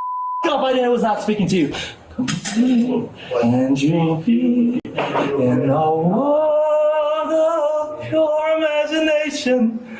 Please. Forgiveness. Please. Forgiveness. What do you have to do? What do we have to do? What do you have to do? Or what does he have to do? Both. Well, I told you he had to knock this off and he didn't. According to police records, in the days leading up to the incident, officers were called to the family's home multiple times for a series of troubling reports. Among them were messages Shion sent to former classmates, including images of himself with pentagrams and 666 drawn on his body, along with statements about taking one of their souls. There was also a claim that he had purchased a gun. At the time, officers determined he didn't pose an immediate threat and warned him to cease contact with the involved parties. A gun? You know what a gun is? Yeah. Did he buy one? You want to buy? Did he buy one? He bought? I'm asking you, did he buy a gun? No. Are you sure? Yes.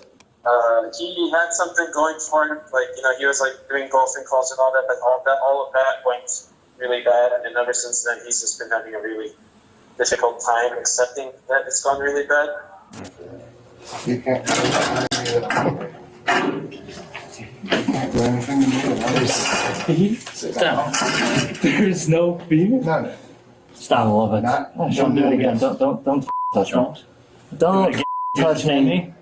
Oh, no, please. Please. Oh, wait, well, I need your officer. No. You don't have it all. No, your name. Yeah. What's your name? Lieutenant Fox. Oh, Lieutenant Fox. Oh, Lieutenant.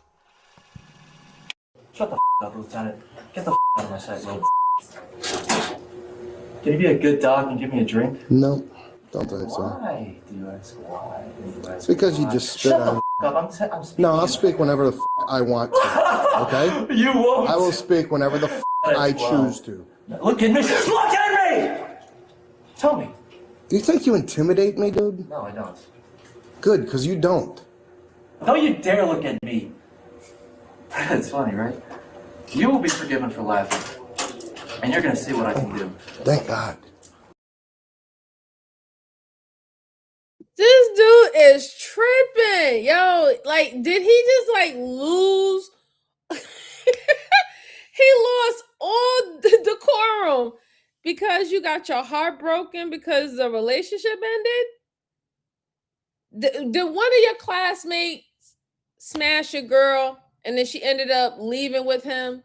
Did that happen? Because I'm starting to think that's what the brother on the line was saying, that he had a relationship and it went sour, but then you're threatening classmates. The cops didn't take you serious then, but then now you was really plotting and buying things. Then they had to really start taking you serious. Like, I know you're not doing all of this over some, excuse my French, Miss Joanne, and everything. I know you're not doing all this over some cheeks, bro. Really? We doing this over cheeks, bro? Like, you really like spazzing out right now. Like, you are losing everything. Everything. You just throwing everything on the line. Which, again, I really believe that the reason why he's being so obnoxious and very crude is because he really wants that insanity plea. I really do believe that. But yeah, he's taking it. He's taking it over to the top and beyond. He really, really is. He really is. Prison will change his attitude or make it worse. 1. Yeah. He's trying to be bipolar. Yeah. Poor acting. I agree, Stay Strong. I agree. He's going ham, though. No, I think he's looking for a free medical. You'd be surprised nowadays. You know what? Going to a medical facility, then actually going to a prison cell, really weighing the options, I think most people will go to a medical facility. Yes, what Don said. He's looking for free medical. That's right, Bruce. See, yes, see, I'm getting better. I'm getting better, Miss Joanne. I'm getting better. How old is he? I think he can't be no more than his early 20s, college. That's what he looks like. I think prison will change his attitude too. Yeah, it might make it worse though. It might make it worse. Not Miss J laughing at cheeks. I was trying to keep it PG-13 for Miss Joanne. I got my Miss Joanne here. Okay, I can't be acting up. You're saved. Spirit. Why did you do that? Why did you do that? Why did you flip it upside down?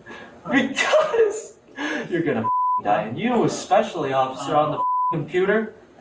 Yeah, with the glasses, Mr. Four Eyes. Oh. Why am I here? No! I need to get out. No! I need to run. Push me down, please. I need to get out of here. Because I need to save your guys' lives. I need to go. Can you release me? I need to run away. Sit down. There's no... Yes, master.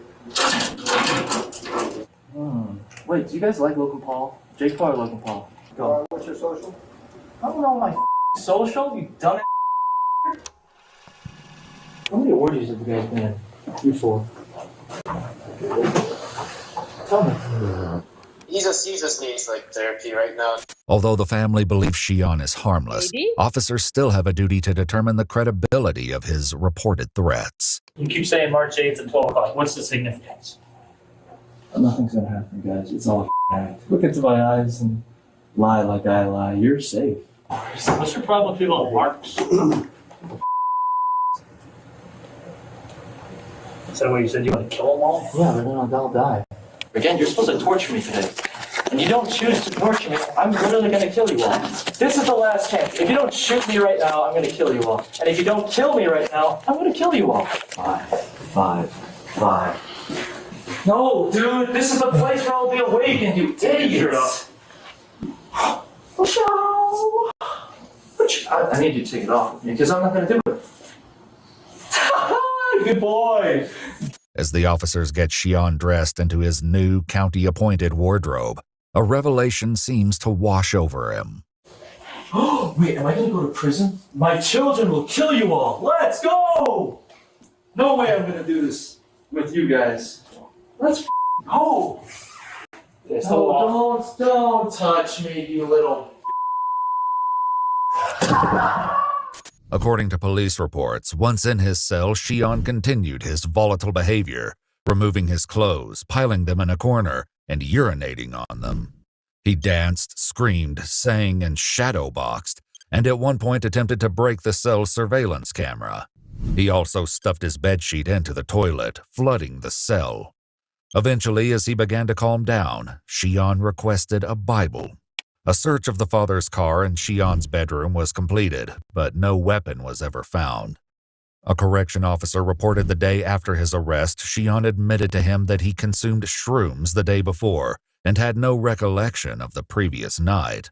Shion was banned from all Mark's properties. If you give me water, I'm gonna kill you. If I give you water, you're gonna kill us, but even though you requested water. Yeah. According to court records, Shion Park was charged with 2 counts of harassment with a bodily substance, 2 of aggravated menacing, 1 count of vandalism, and 1 count of intimidation. After a psychiatric evaluation, Shion was found not guilty by reason of insanity. Get the full story without the restrictions, including longer cuts, mostly uncensored episodes, and exclusive originals. Sign up for the eWoo Plus app. So shout out to EWUs and Stay Awake and Red Tree Crime. Those are the channels that I used their videos today. So like I said, this was a short one. And look what happened. Lo and behold, he got insanity plea. He didn't get charged. Which I think that's why he was acting out the way he was, to really make them believe that he really went bonkers and out of control. But it was interesting. He was having a whole lot of fun saying all the things that was in his heart, right? And it seemed like he had to get a lot off his chest. Yeah, they said shrooms. He seemed to get a lot off his chest, and he was able to get a lot off his chest, and they perceived him as not really being a threat, and he didn't get charged. So whatever facility that he's going to get mental attention to, then so be it. Hopefully he's still not a threat and he's not out there causing havoc and plotting to blow up schools and shit like that. I hope. Praying to God. But that was a short one. That was definitely. No, you can't get no shrooms. No, absolutely not. No. Nope. Hi, Eliwad. How you doing? Happy Monday. Brandon, what's good with you? What's good? Shout out to you. Happy Monday and happy belated Mother's Day. I hope everything's well. And that's to everyone. Either way, he's in for some rough days. I agree. Next time he will not be so lucky. Hopefully next time he won't be so lucky. And he's lucky that he had very patient and not taking him serious type of police officers, because we know that could have went left so many different ways, right? Not everybody have that type of patience, and he was really trying to push those buttons, but it is what it is. All right, guys, so those are the 3 cases that I have for you good folks today. I wanted to keep it as short as possible because I know it's Monday. You got things to do. You got to prepare for the work day tomorrow. I appreciate everyone who was able to rock out with me so far on a Monday. You could have been anywhere in this world, but you decided to take a few moments and spend some time with me, so I truly appreciate it. I will be gone for the whole entire week. I got to fly out. I got a lot of training and stuff that I have to do, but I will be back next week. So hopefully I can come back maybe on a Saturday or Sunday. Who knows? Please look out for the notification. Hit the like button before you exit. Truly appreciate it. And again, everyone, happy belated Mother Day to you. And I will see you guys on the next one. Talk to you later. Bye.